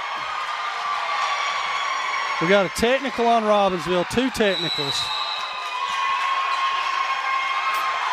Things have gone way out of control here. Let's see if Bradley has fouled out this ball game from the Maroon Devils standpoint. Then the Robbinsville coach has been thrown out. I know that much. I saw that indication. He got 2 technicals, and I believe they whistled another one on a player. So we'll see how many technical free throws the Maroon Devils are going to get out of this. And then if Zeke Bradley has fouled out, they are in fact showing that it is Bradley's 5th foul. So Zeke will be done with 1:34 left in this one. But there could be, they're sorting out right now as we speak how many free throws is going to come out of this. We know that Robbinsville is going to get a pair from the Bradley foul. And then we'll go from there.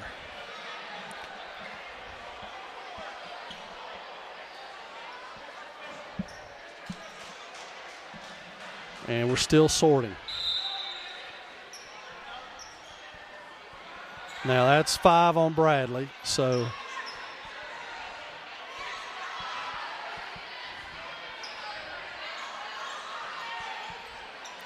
well, I'd love to tell you what's going on.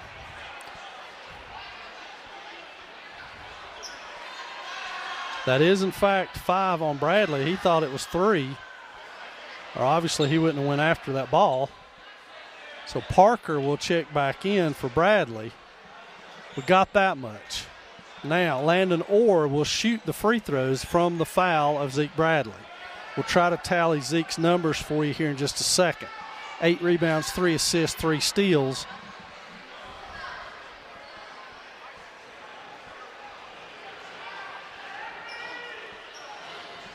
.24 points unofficially for Bradley.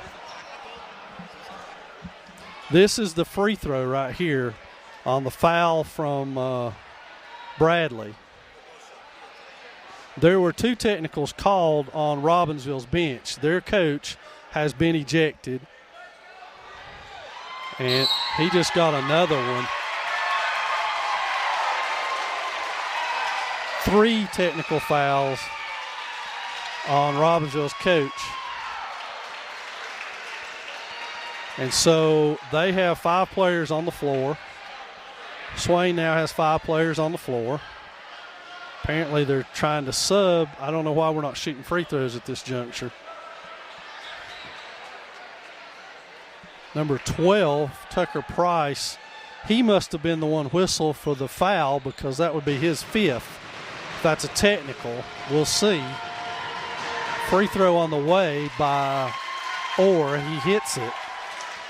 This would have pulled the score to 4, and it does. But that should be temporary as the Maroon Devils will now go down and be able to pick and choose who and how many free throws they're going to shoot. Looks like Breyer is going to toe the line. We said 74% at the line last year. Now they're just trying to tally up how many free throws this is going to be. By my count, it should be 8. 3 technicals on the coach is 6. The technical on the player is 2 more. If that is 2 technicals, and that would be 8, 7 or 8, somewhere in that neighborhood. So I don't know. Breyer's going to help them out. So as we said, Breyer's going to be at the line for a little while here. He'll shoot the first pair at 84-80.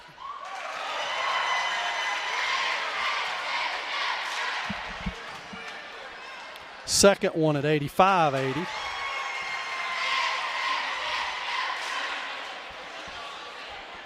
Swain bench indicated they'd like for Breyer to just shoot all of them, if that's all right. And it is. He misses that one. They may want to change their mind. So 2 out of 3. 3 out of 4. That was 4 so far, right? 3 out of 4. Missed that one, 3 out of 5.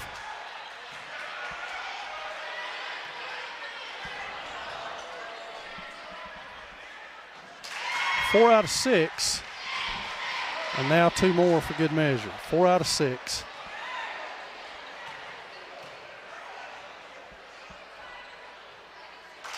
Five out of 7.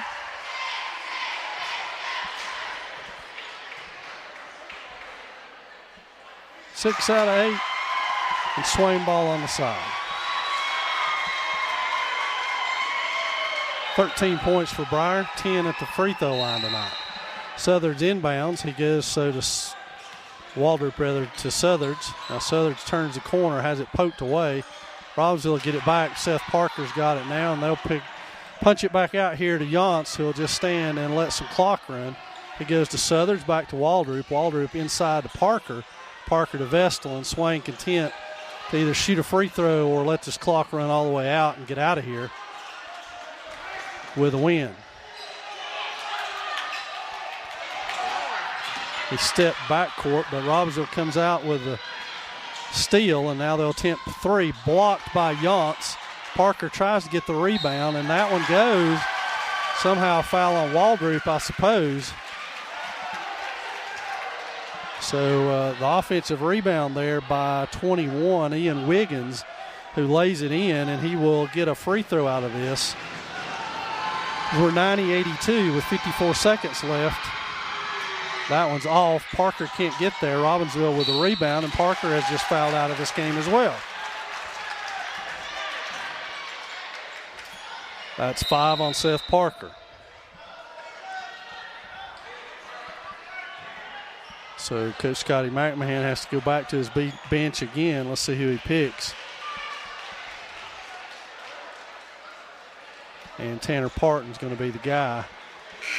Tanner checks into this one, and Seth Parker fouls out. And back to the line is Landon Orr, I believe.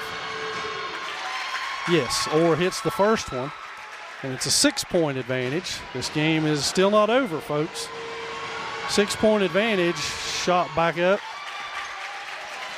Swain inbounds it. Southard's will bring it up. Nobody checks him, and he walks. So Robbinsville with the ball back, 46.8, trailing by 6. Inbounding it will be Gunnar Ruthing. Jesse Waldrop will guard him. Swain still in man-to-man. And that's stolen by Southard's. Hands it off to Parton, who gets the offensive rebound, is raked across the eyes. Let's make sure Tanner's okay. And Tanner is. He will get up after being hit across the face and have a couple of free throws with 41.4. Looked like it's on 12, but he's fouled out. So 10. Let's go with 10. Parton's free throw is off. The Maroon Devils have hit the 90 mark on the night. Who would have guessed that in the first half? At the rate we were going. Parton's second one is good. So he gives the Maroon Devils a 7-point lead with 40 seconds and counting to go in this one. And the longer the Black Knights delay out there around the Devils' word mark, the better off we're going to be. Shot on the way now. It's 3. It's off. Vestal can't get it. Rebounded by Ruthing. He throws it to Yance, who comes away with it. Throws it out in front for Parton, who misses that, but Vestal comes out of there with it, and we got a foul on the play. So Vestal an offensive rebound. Briar Yance a steal out of that, and Vestal will go to the line with 17.4 left, and that will be 5 fouls on number 10, Will Hooper, who has joined the ranks of many tonight of fouling out. That will bring number 15, Eric Burnett, into the lineup for the Black Knights. Bradley Vestal on the line to shoot 2. He is 3 of 3 on the night.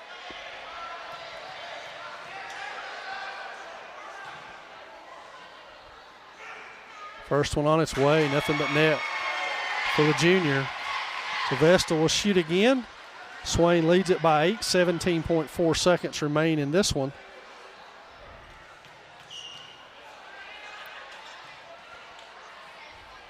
Vestal's second one will rattle home.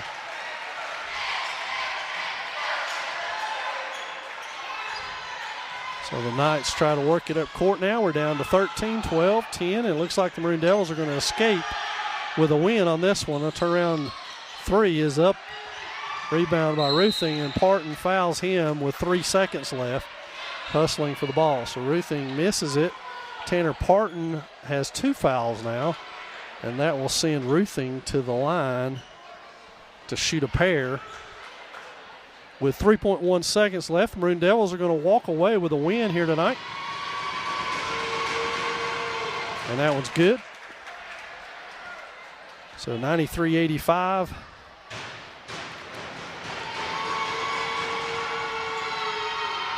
Second one on its way, and that's 93-86. Vestal will not have to cross half court, and that's going to do it. The Maroon Devils take a 93-86 win over Robbinsville here tonight to open conference play in a good basketball game for a season opener. Great night for Zeke Bradley. For all the updates on all the stats, make sure you tune in to MaroonDevils.com, your one-stop source for everything Maroon Devil all season long. Join us next Friday, 1 week from today, as Blue Ridge comes to town. We'll have all the action for you live here on MaroonDevils.com. Thanks for tuning in.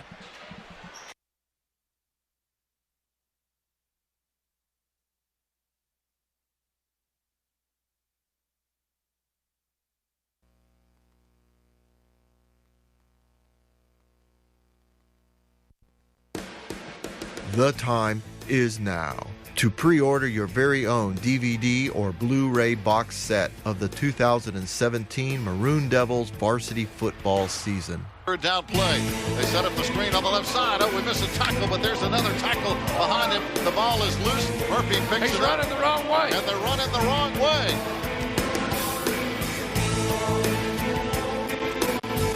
This action-packed set will include every regular season game, postseason games, plus a special highlights disc. Your choice of DVD or Blu-ray discs for the low, low price of $30. Order now to have your very own Blu-ray or DVD box set just in time for Christmas.